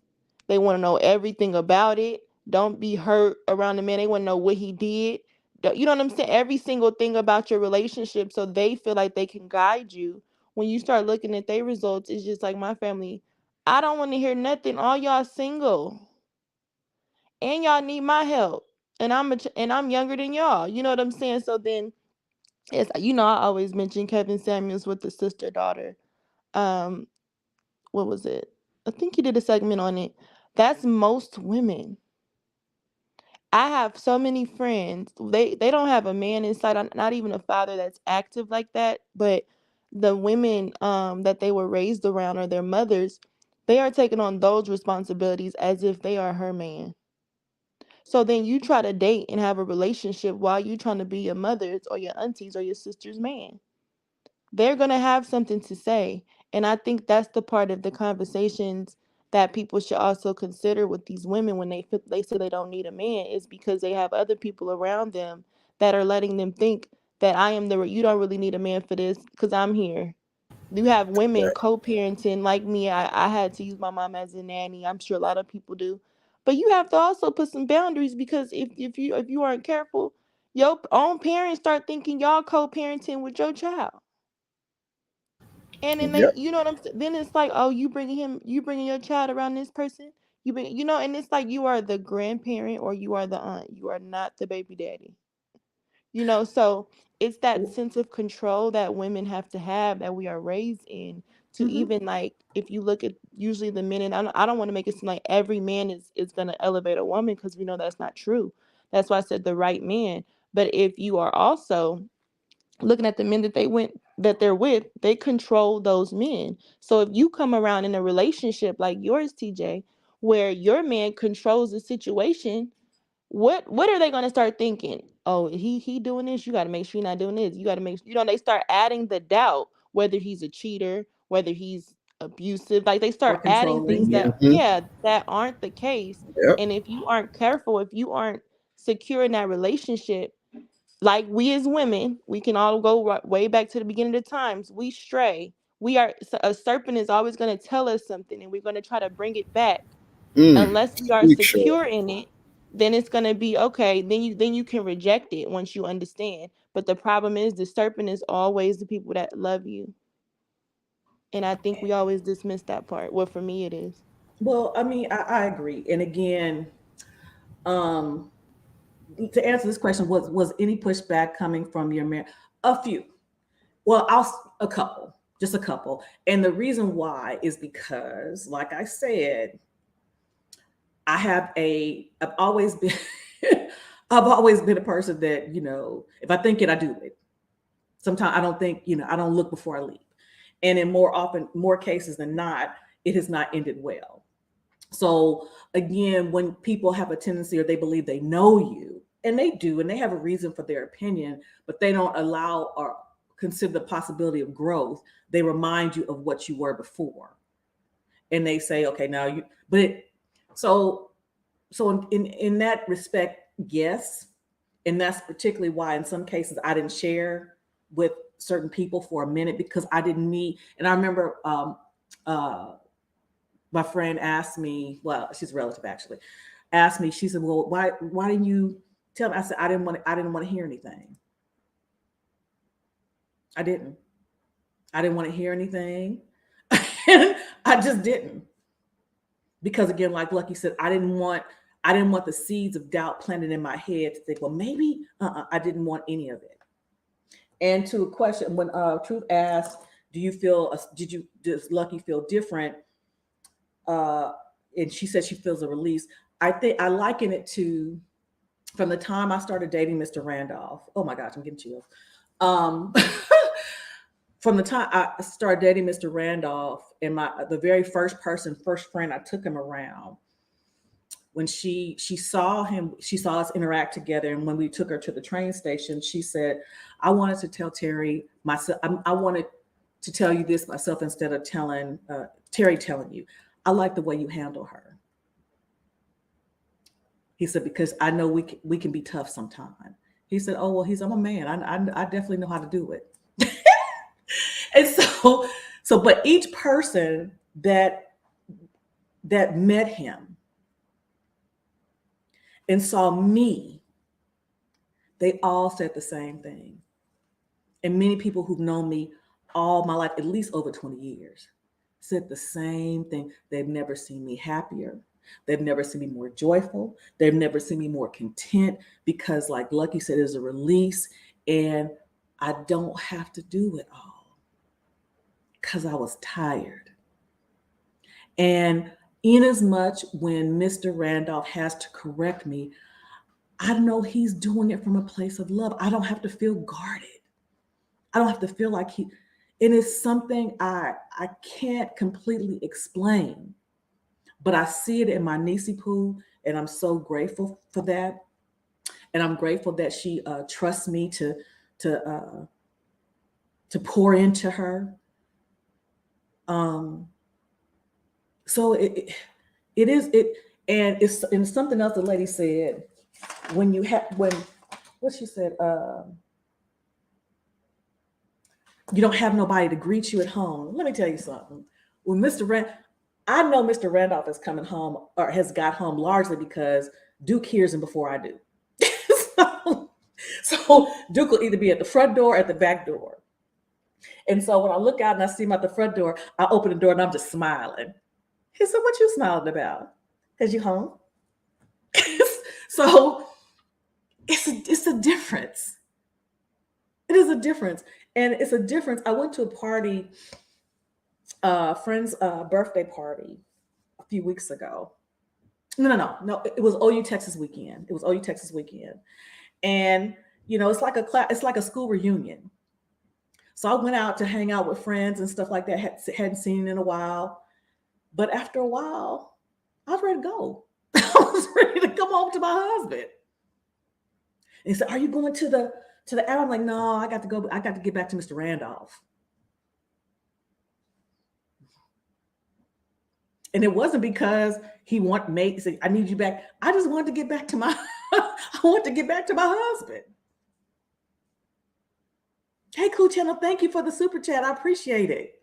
They said that on cruise season one time. I think it's like when it's that type of man, you could be in the middle of a club, in the middle of dancing. He call, "All right, y'all, bye." It's like, and then I remember Miss Parker said she don't even say bye. She just go to the bathroom and just don't come back. Yep. And that's vice versa for men too. You know what I'm saying? Like we like back in the day, I mean, I don't know, we started developing this, this bro before, the H word, but it usually be like, yo, I'm dipping. I'd rather go home and deal with that than be out here hanging around with a whole bunch of men, if you know what I mean. I'm going home with my baby. You Yeah, feel what because I'm saying? I'm going the home to enjoy myself. relationship kept men safe. They said, like a lot of men say, like being in a relationship saved their lives, just like women. Yes. Yes, absolutely. You on mute. Ace Butterfly, if you could like drop the link or tell me which video you're talking about for TLA, I'll definitely look it over. It's funny that you say that because even my father has said, my dad was out in the streets, and he's shared with y'all. He was out in the streets for years. And again, going back to what Lucky said, I remember as a young girl, and my dad has since apologized for it, because you live and learn, and you don't know what you do and what you say. Oh, okay, he just posted it. What you do and what you say, how that impacts your kids. I remember as a teenager, my dad told me, because again, about that, he was out in the streets at the time doing his thing. He said, all men cheat. My father told me that. Wow. I've So he said, always heard that. so it's one thing when you hear from the women for your fan, but my dad told me, he said, and again, I'm his daughter. And he told me all men cheat. He said, I don't care how late they leave for work or how early they come home, they're gonna always find time to do it. So now again, he was operating from a premise of a man who was in the streets doing just what he was saying. So he could easily say that. But by his own admission later in life, he said, my stepmother stayed his life. They've been married, they've been together for 20 years. But he was talking from a place of that was his life at the time. He said, his wife, and I can see a difference in my father. Back in the, my father would cry at the drop of a because God worked on him, did a work in him, and is still doing a work in him. But that is growth. Let me see here. Okay, what we know, pockets. I love to see women glow when they talk about listen. Oh yes, I love it. She already know. Since the first day, whenever she talk about Brother Randolph, oh my, the room just light up, and I love it. I can feel it. I can feel it, and you can always tell when actual love is there, because that woman is going to be lit. She's lit from the time, like it's never ending. So it's beautiful. But truth, check this out too. When a woman is happy, she ain't gotta get on camera all the time with makeup and everything, and she gonna feel beautiful. That's what Yes. TJ be doing. TJ Yep. be like, look, and she don't Yep. care. Before, like when she first started off, we seen it, but she's so comfortable. That man thinks she beautiful regardless. She just gonna hop on camera. Mm-hmm. Mm-hmm. That's the beauty of it all. You don't have to put on a mask. Exactly. And that's what it's called, breaking down. Like, when you have that right man, he'll help you with your insecurities. He'll help you with your weaknesses. Where even when the outside world will consider you beautiful, you still have your own doubts about yourself. You still have the own nicks and crannies that you notice about yourself. He will heal all those places. Like I tell people all the time, we supposed to come together and basically fill in each other's broken places, and basically like the mosaic. Yep. See how you tie. I like how you tied that in. I like it. You tied that in. So we started this morning about the video. Aren't you tired, women?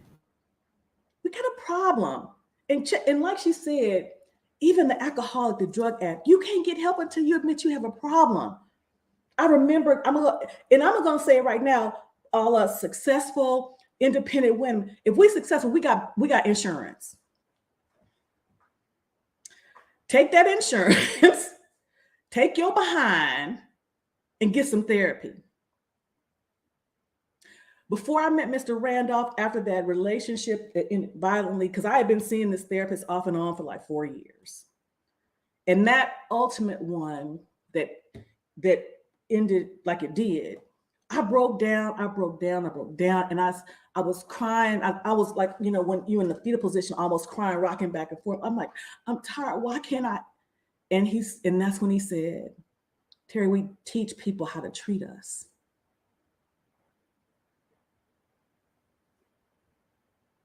And so, that's when I had to start really doing the work. The common denominator was me. The common denominator was me. I was trying to be what I thought somebody else wanted, as opposed to figuring out who I was. And then with each failed relationship, more and more became broken and bitter and hardened. Once I was broken, then I became hardened. And I was tired. And I remember saying in his office, I'm so tired of feeling this. I'm so tired of being here. So when I saw that video yesterday, and the 2 times I've seen it today, y'all don't see me, because it's real, ladies. You can say it cavalierly, and you're hearing Lucky Marie say it, something as insignificant as moving. And see, again, that's something else I didn't think about, because I was in the military, so that was part of the package. Yeah. When it came time to move, we coordinated, and the movers came and did it.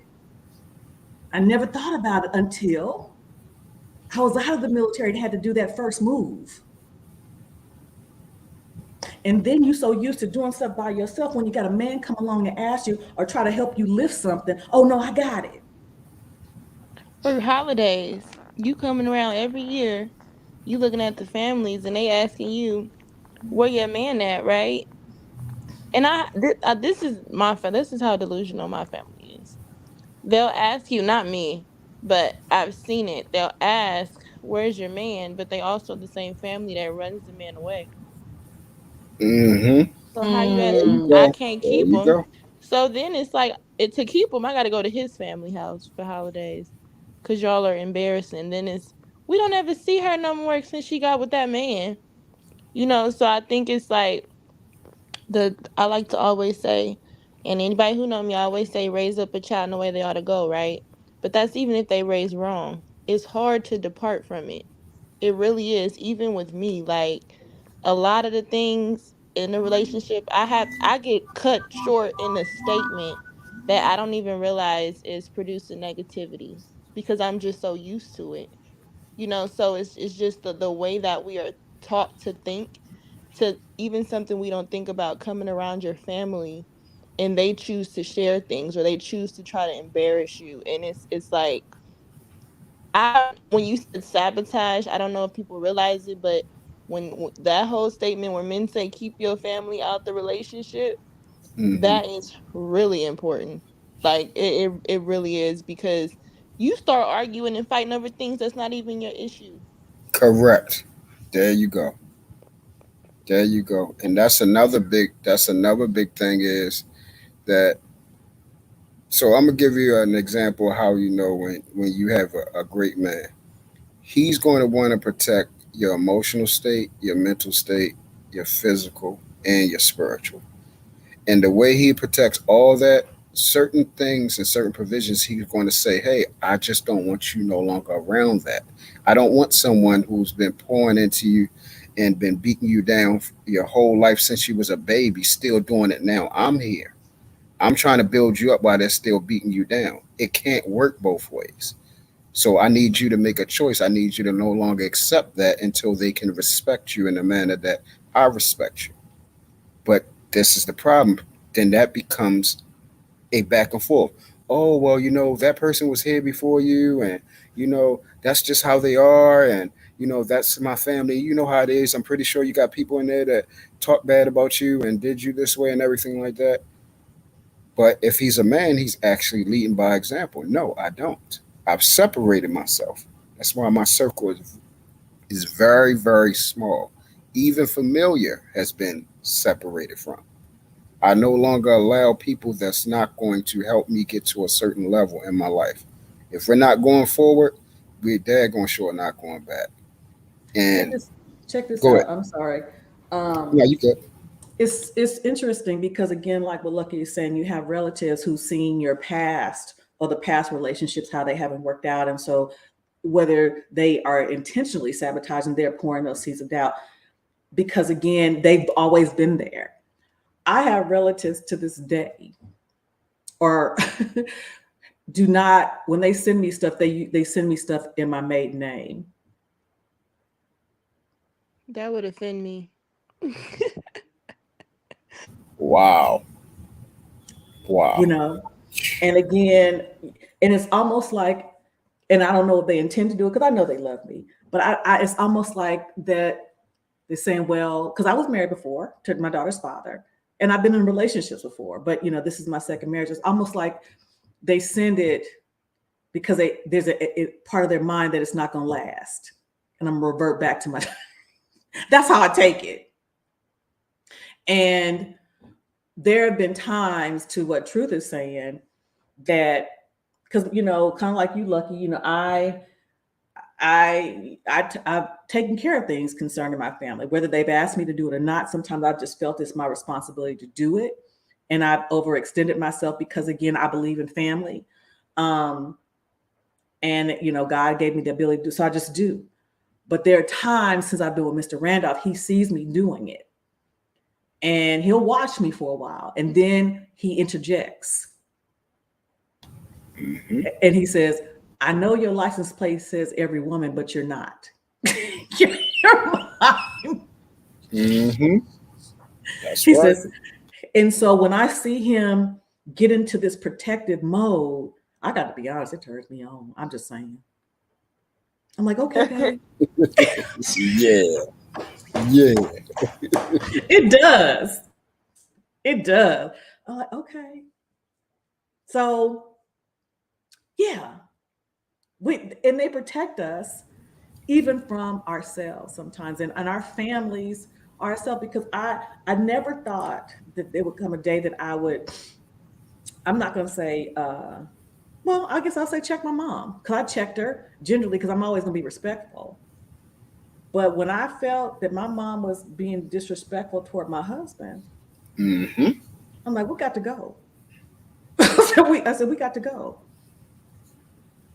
And I said I'm definitely not going to have him feeling uncomfortable in his own home. So that Mm. means you got to go. So that's it. That's I think correct. that's the challenge I haven't experienced yet. That's something that it's like one of those things it's coming if you know your Oh family yeah. and you know how they talk. They feel like they can say, and don't let them be set in their ways. And then they know what they said is wrong, and they looking at you like, what? Well, if he a man, he should be able to take it. And then now it's like they looking at you like you gonna sit here, and your husband is like, I know you better get up. You know what I'm saying? So it's like Hmm. where you think I'm gonna go? So then it's something that I haven't experienced yet, but I know it's coming. So I always think ahead, like, okay, well, maybe we can't have dinner, or maybe I can avoid these situations. But it's those things where that's the part where you are going to have to tell your family and let them know what time it is with you. And that's the little girl in me, that I'm just like, I hope he speak for both of us because I don't want to say nothing. Will you allow him to speak? Yeah, he Because can I'm pretty speak. sure he won't have a problem. That's one thing we don't have to we don't have a problem speaking up for what's ours. Yeah, and I don't have a problem with that either. We look Like I'm forward to doing that.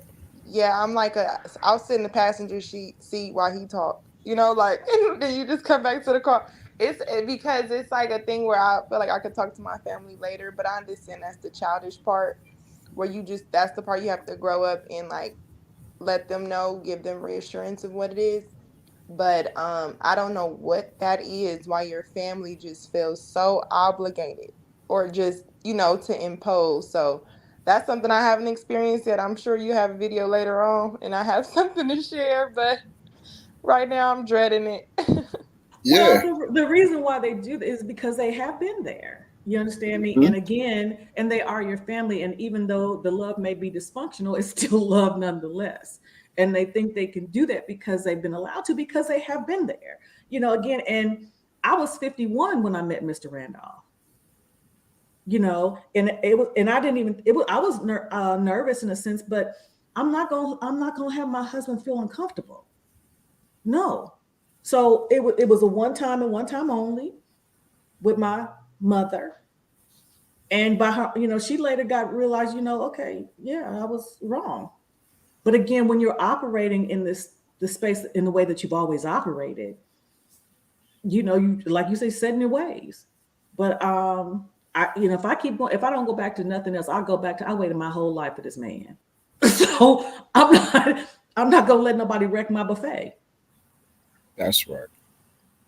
That's And right. so if it comes to a situation, I'm just spitballing it, that your man Lucky says whatever he needs to say, your family and your fans. Well, I'm not talking to him. I'm talking to Lucky. Well, what do you say, Lucky? Oh, if they say they're not talking to him, they talking to me. Mm-hmm. Uh, I don't know, because I'm the one that it's gonna be an argument if I respond. No, you'll say, and Say again, us. you'll say, uh, he said what it is. That's right. He Okay. said he said See, what it I is. don't. I don't know. See, my response is, no, you're not talking to nobody like that. It's like it's about to be you know. No, So, there's no need to talk to me because my husband has already said what it is. yeah, and I've seen that with family like recently, where they felt like they can call her fiance the B word. Like, oh, he acting like a B. And he stood up and it was like, how dare you don't see him standing up to me like he could fight? But it's like, no, you just disrespected him. So that's my family. They are blind to their disrespect sometimes. And they think that I think, in my opinion, I think that's how they try to gain control, by putting you in situations to make you pick a side when you shouldn't even have to. And you may not have, well, you shouldn't have to, but at the end of the day, I choose my side is my husband. Yep. It And has. and and and this is something that I never, at your age, I wouldn't have thought about it that way.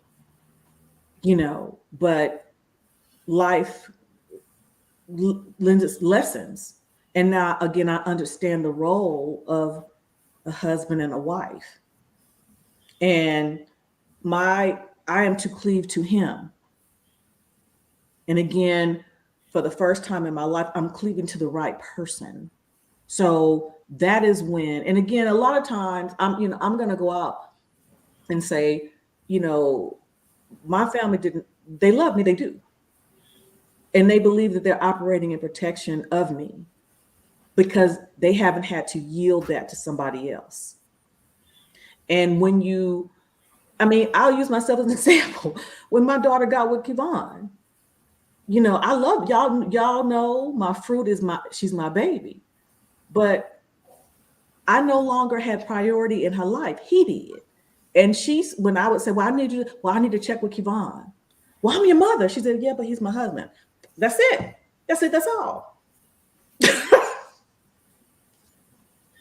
Yep. And this is I'm glad you brought it about the cleaving thing, because that's what it says. It says, a man shall leave mother and father. That means they're gone, and cleave to your wife, and they shall be one flesh. That is how you're supposed to move as one. Y'all supposed to be like-minded. Y'all supposed to be equally yoked. What he says goes, because y'all are supposed to be thinking the same way. That's how you give him priority and ownership over your life. That's how you show that he's number one, because you choose that. And God has constantly showed us how a marriage has worked through his relationship with Israel. How he constantly tells them, you cannot worship no other gods. The same way in a marriage, you cannot worship no other man. And that includes the men in your life, the women in your life. We have this thing called the law of possession, and everybody has it, especially with things that we have taken care of. I have it with my children. Anything that of value that you have, you are possessive over it. You take care of it. You respect it. It holds value. It's sacred to you. So it's hard to let it go. But we have to remember, even with our children, that God gave them to us, but they're not ours. They shall grow up and lead their lives. And when they become of age, we are supposed to be preparing our children for God to take them into the next level. That's why it's imperative when you have children, like TT was saying earlier, do not mess that relationship up, because them children are going to be gone. They're going to be gone. And you're going to be left there with your husband and your wife. And it is going to be like, hold up, we did everything for the child. Who are you? We don't know each other. And that's the sad part. So many relationships are that way, because they poured everything into the child and it was nothing left for them. And that's why, if you do it the right way, you will pour everything into each other, and it will translate and be brought down to the child, and the child will not lack, and neither will your marriage. So we have to try to balance out the law of possession. And then also we have habitual tendencies and what we believe are normal.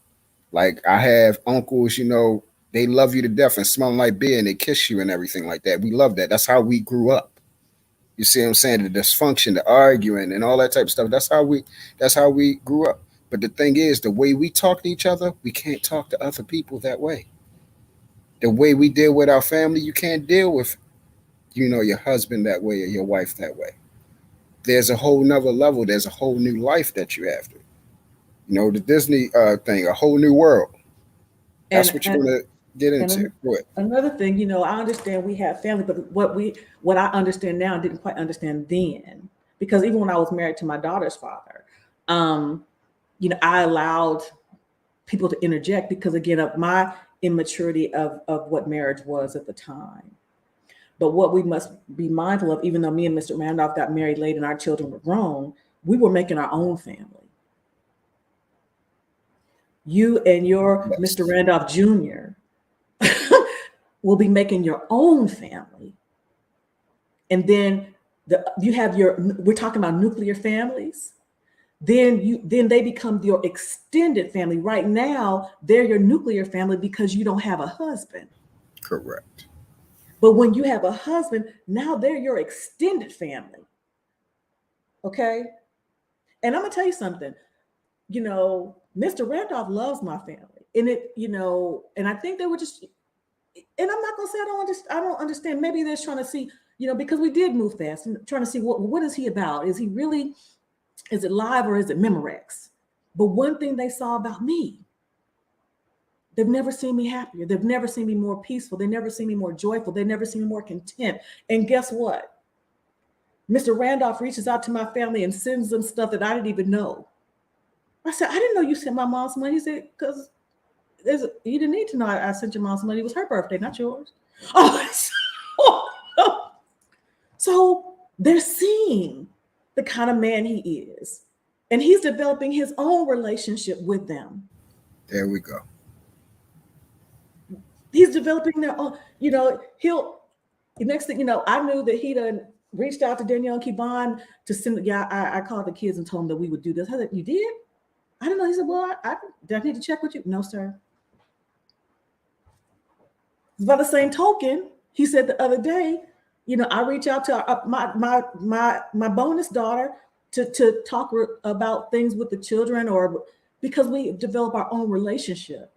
And I'm not blind to see. I'm not blind to the fact that they're probably wondering, okay, well, who's she about, and is she live in Memorex? Meaning, is she real or is she fake? Mm-hmm. So, your Mr. Randolph Jr.'s family may be looking like, who is this woman? Is she live or is she Memorex? You said Junior. Yeah, Mr. Randolph Jr. Yeah, That's heavy praise. Mr. Randolph Jr. That's heavy praise. And she know how I view her beau. That's that dude right there. She got the man. She got the man. Yeah, I needed TJ to. It's the first conversation. True, nobody talked about God, and she said that man followed God, and it was like I already knew, but I guess it's just something you know his people. It's I don't know. I always say that Yep. sometimes it's the voice, but some people you just know. So yeah, Well, you TJ know is who? all up in it. Yeah, I mean, yeah, you know your people. She's saved. I'm saved. We're able to recognize each other. You know, in the Bible, we're called the peculiar people. We're hard to understand. We're separate. He said, "I call you from amongst them. I call you from amongst the world." That's why the world would never love us, because we're not part of it. And here's another thing too. Mr. Randolph protects me, but I protect him, and I don't allow anybody access to my husband. I just don't. I don't. But truth, you've spoken to my husband, haven't you not? Haven't Yeah, you? I was just about to go there. Go ahead Yep. and go. I've spoken to her quite a few times in my first experience. See, I already know she had a great man because you can see it.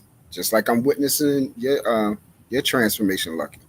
I can see it. The first time I got a chance to speak to TJ, this was going on 2.5 years ago now. No, not quite. It was a year ago.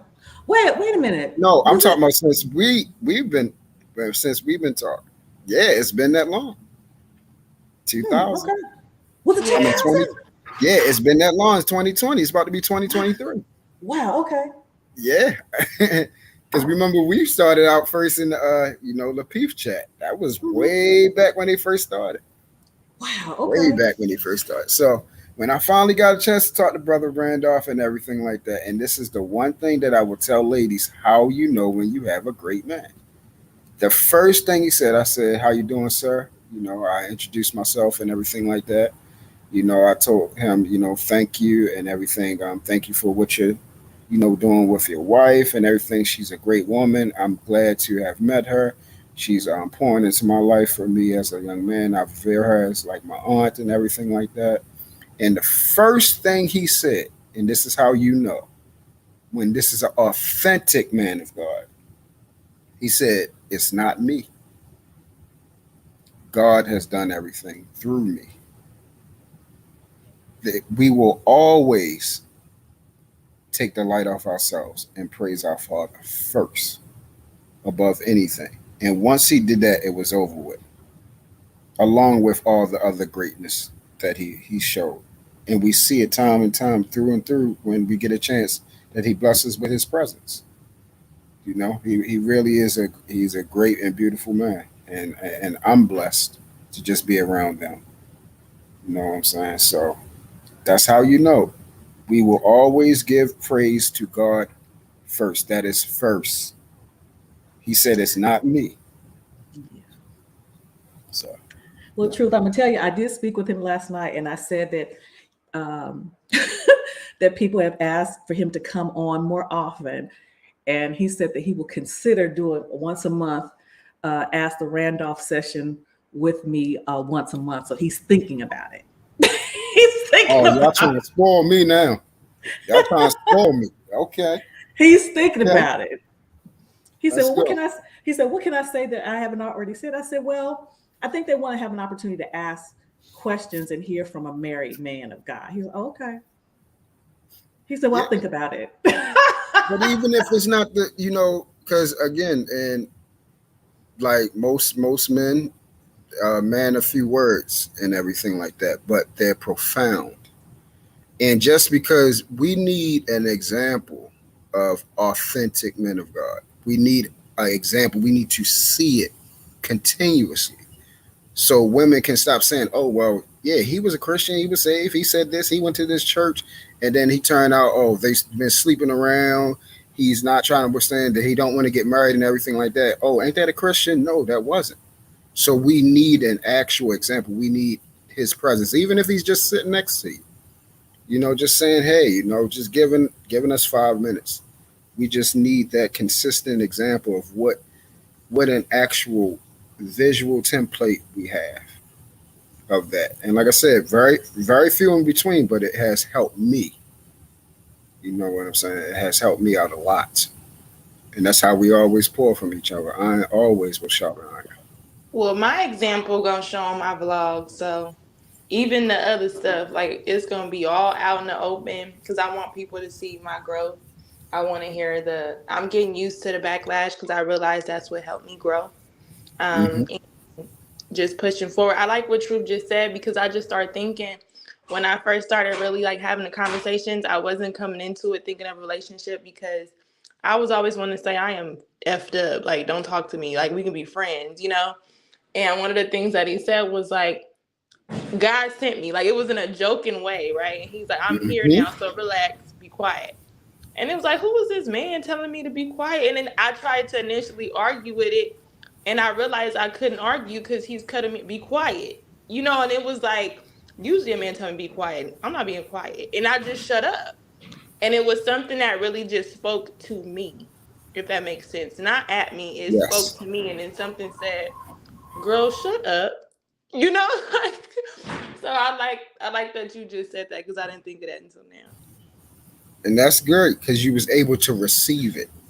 See, this is and man, Auntie spoke about some things, behind, but like I said, the thing is, what helped me to understand you more is now I see that you're open. You've been open. All you needed was this individual actually to just grace your presence. And it's been an immediate change. I've been watching it and I said, hold it. I said, she must got a man. She got herself a good man because something's different. Auntie, I told her. I said immediately. I said, yeah, something ain't right because it will the woman I feel like changes. my opinion's been the same. No, it not put like this. If you go back to your old videos or anytime you've been on there, I bet you see your opinions are now more controversial than ever. Don't you see it? Yeah, I am Exactly. starting to get the pick me stuff. Right. You know why? Because now you're separating yourself. You're becoming what's like, because we all want to say we're different. You're actually becoming different now. You're separating yourself from the norm. And now that's when you're going to face the affliction because you're not saying the comfortable, tickling the ears now. Now you're telling the truth. And here's the thing too, you're still your genuine self. You keep it real, and some of the things you say, people agree with some of the things you say, people don't. And you're still yourself, but the maturity of what is coming out of your mouth, and I can't quite, I think I go back to the countenance. There's a peace, there's an aura around you now that is different without you even saying a word. When I see you on panels, just the comfort, it's just a peace. It's a peace that I hadn't seen it, when you first started. And again, and I hate to say resting in your femininity, because but it's a peace that, and there's a glow about I'm you. validated. Yes, that's what I'm about to say. Validity. Woo. And you got confidence that is spewing out now. Where I Well, let saw a me lot of delete the old unsurety. stuff. Let me delete the old stuff because it's me now. Okay. Yeah, this you. That's no. I like that. This is you now. That's right. That's right. That's right. I Okay, wanted to say one last thing, yeah, Auntie, final because words, because I'm gonna go yeah, ahead and go ahead and final words. Go ahead, True. what do you have for? Because we was talking about this. So, aren't you tired? So, what do you have for the woman that continuously they claim that they're tired, but the behavior, the chaotic That's a habitual good one. tendencies that they keep putting themselves through time after time after time again. And when, like I said, when you finally have an actual man that you've been praying for, and he's here, but yet you do not, like you say, you tired. These are actual words, but your behavior is showing different because every time something happens, it's, oh, I gotta grab the reins. I gotta grab the reins. You got it, but I gotta grab it. And then let me go do the same thing that put me back in the same bad situation where there's no change. And then now I'm crying, I'm scared, I'm complaining, and then it's F everything, even that man, over and over and over again. What do you have to say about that? Well, then I say you're not tired. Hold on a minute. Let me go ahead and get in the camera. Then what I say to that, you're not tired. Because to admit that you're tired is admit that you're scared. Because you're scared of not being in control. So I say to that woman, you're not tired. And the reason why I say that you're not tired is because when you meet that man, it's a risk. But if you let the Lord lead you, and again, that's like I said, I met Mr. Randolph in July. I was out on the road in his semi within a month of knowing him because it was something about that man. It was something about that man. And I was tired. But even because I had been holding on to the reins because I was a single mom, I'm, helping my family. When it came time to let go of the reins, I had to kind of hold on. And it wasn't that I didn't necessarily trust him. I was scared. I was scared because I held on. And when I told him that I wanted to retire, I shared this with Nisi Poo. When I told him I wanted to retire, now I've been working even was part-time since I was 14 years old. I said I want to retire. He said, okay, you can retire. But instead of me just, taking my hands off, I knew it was going to be a minute to get the paperwork processed before I got, the full retirement. But I'm trying to finagle away. Baby, I can still do this and I can do this. He said, you just can't let go, can you?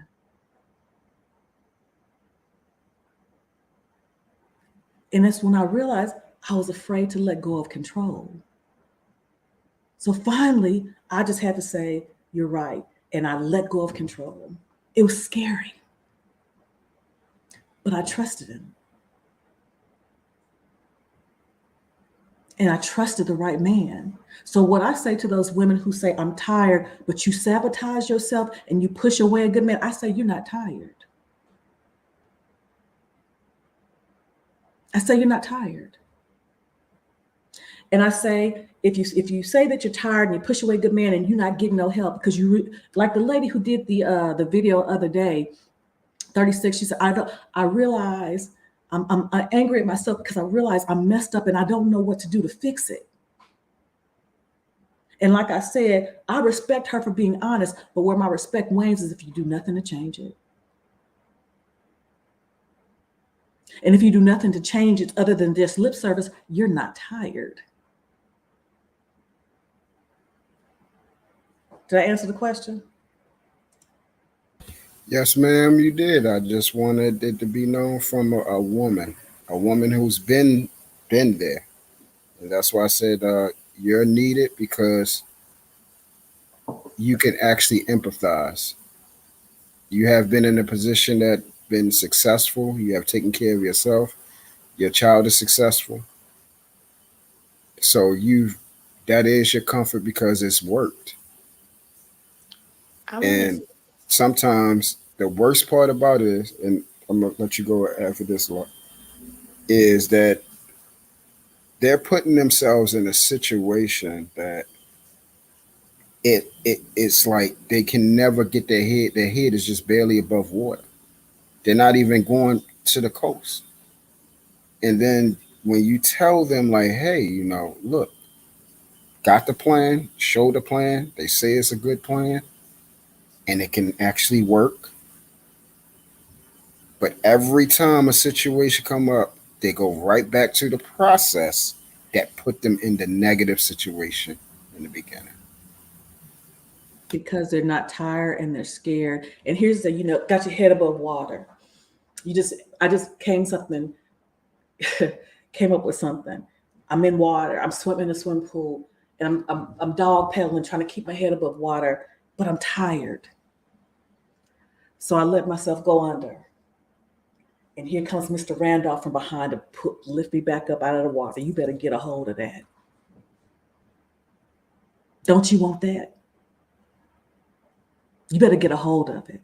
I'm dog paddling. I'm just barely got my head above water. I'm like, I'm tired. So I go underneath. I go under. But who comes to pick me up out of that water? Don't you want that? Your own personal Jesus.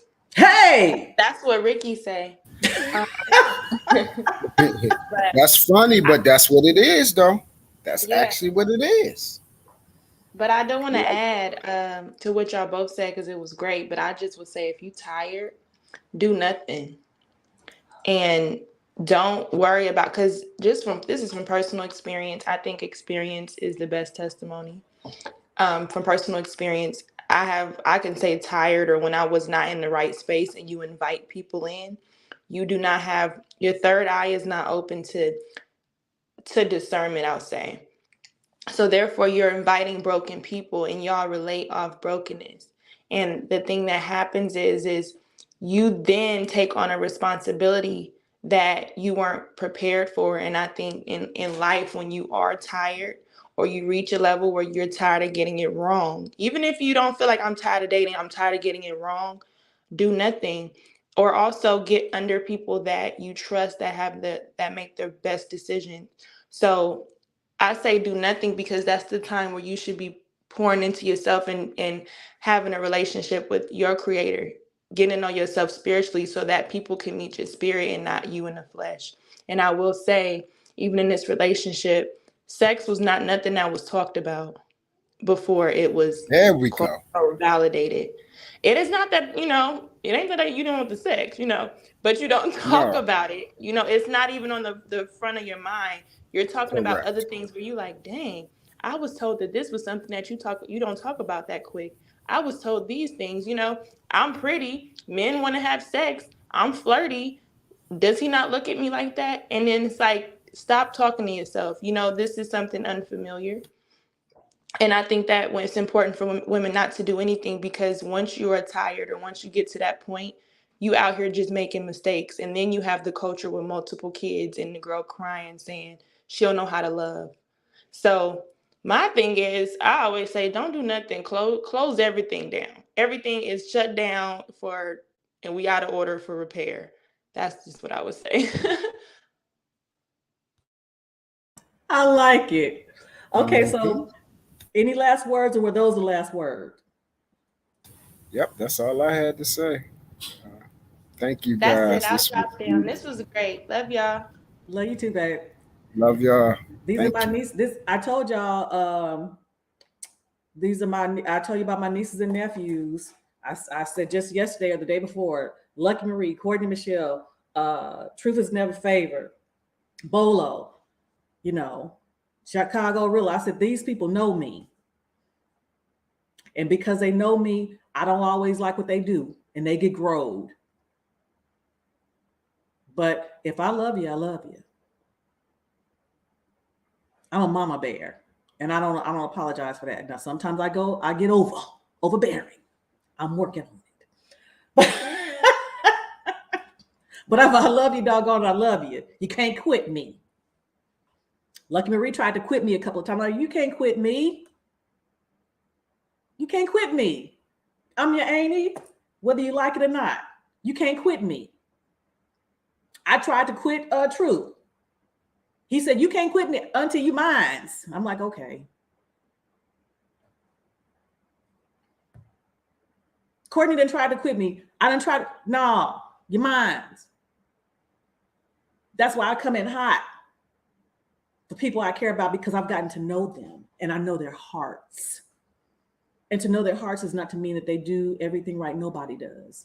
Because if I know your heart,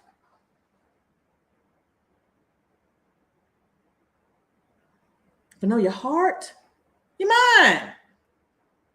And that means I'm gonna go hard for you like I would go hard for my child. And y'all know I'm a fool about my fruit. And now I got a grandbaby from my fruit, because Lord help me. Just help me.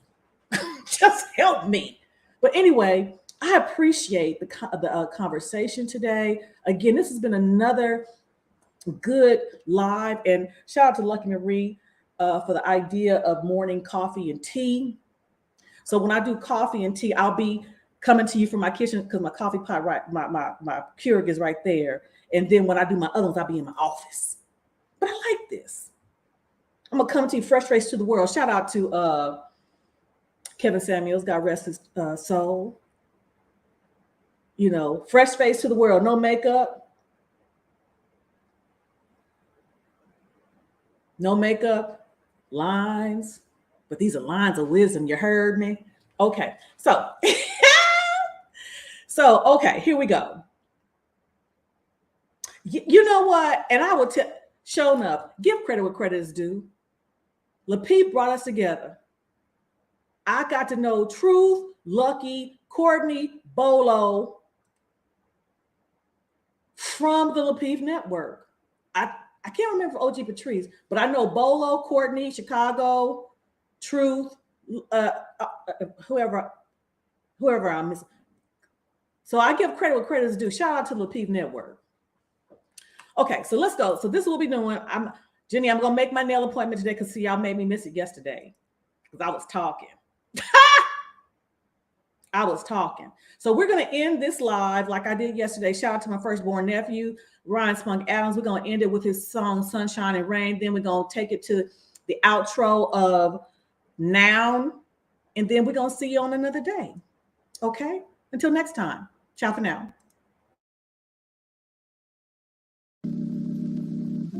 Said I got a story to tell. You don't hear me. Said I got a story about a girl. Yeah.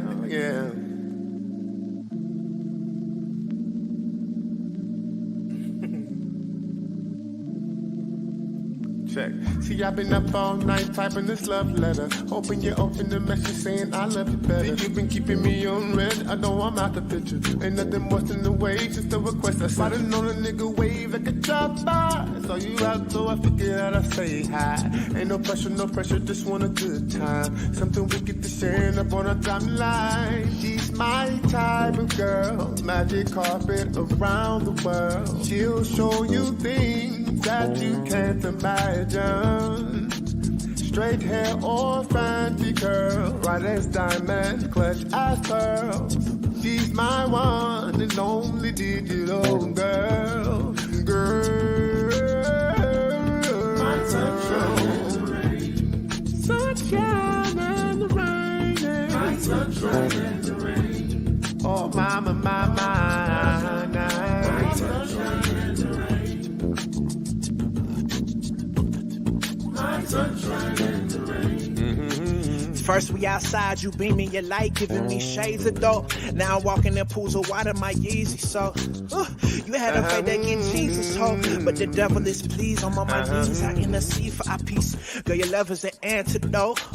Body like a goddess, your beauty on displays in the finest museums. You shining like discos, but who knew that through the fire hard to grow this froze? Don't wrap your envelope, baby, let's disclose. I don't beat around bushes, no bad on tiptoes. Not a ballerina, but I see balances drop jaws from your spoken words that rain dancing in tip jars. I applaud you, but these problems we face feeling so colossal. You push shovels with dirt, digging in my fossils. Every hurt I try and fix, you say I scarred you. I've dropped dimes before, don't tell me that they lost. cost you. It's two sides to every coin, and every road's gonna have its thorns. I'm clenching these stems, my palms bleed. Maybe your rain can rinse these stains from these leaves, cause I still need my touch right in the rain. My touch right in the rain. Sunshine. My touch right in the rain. Yeah. My touch right in the rain. Yeah.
Sunshine.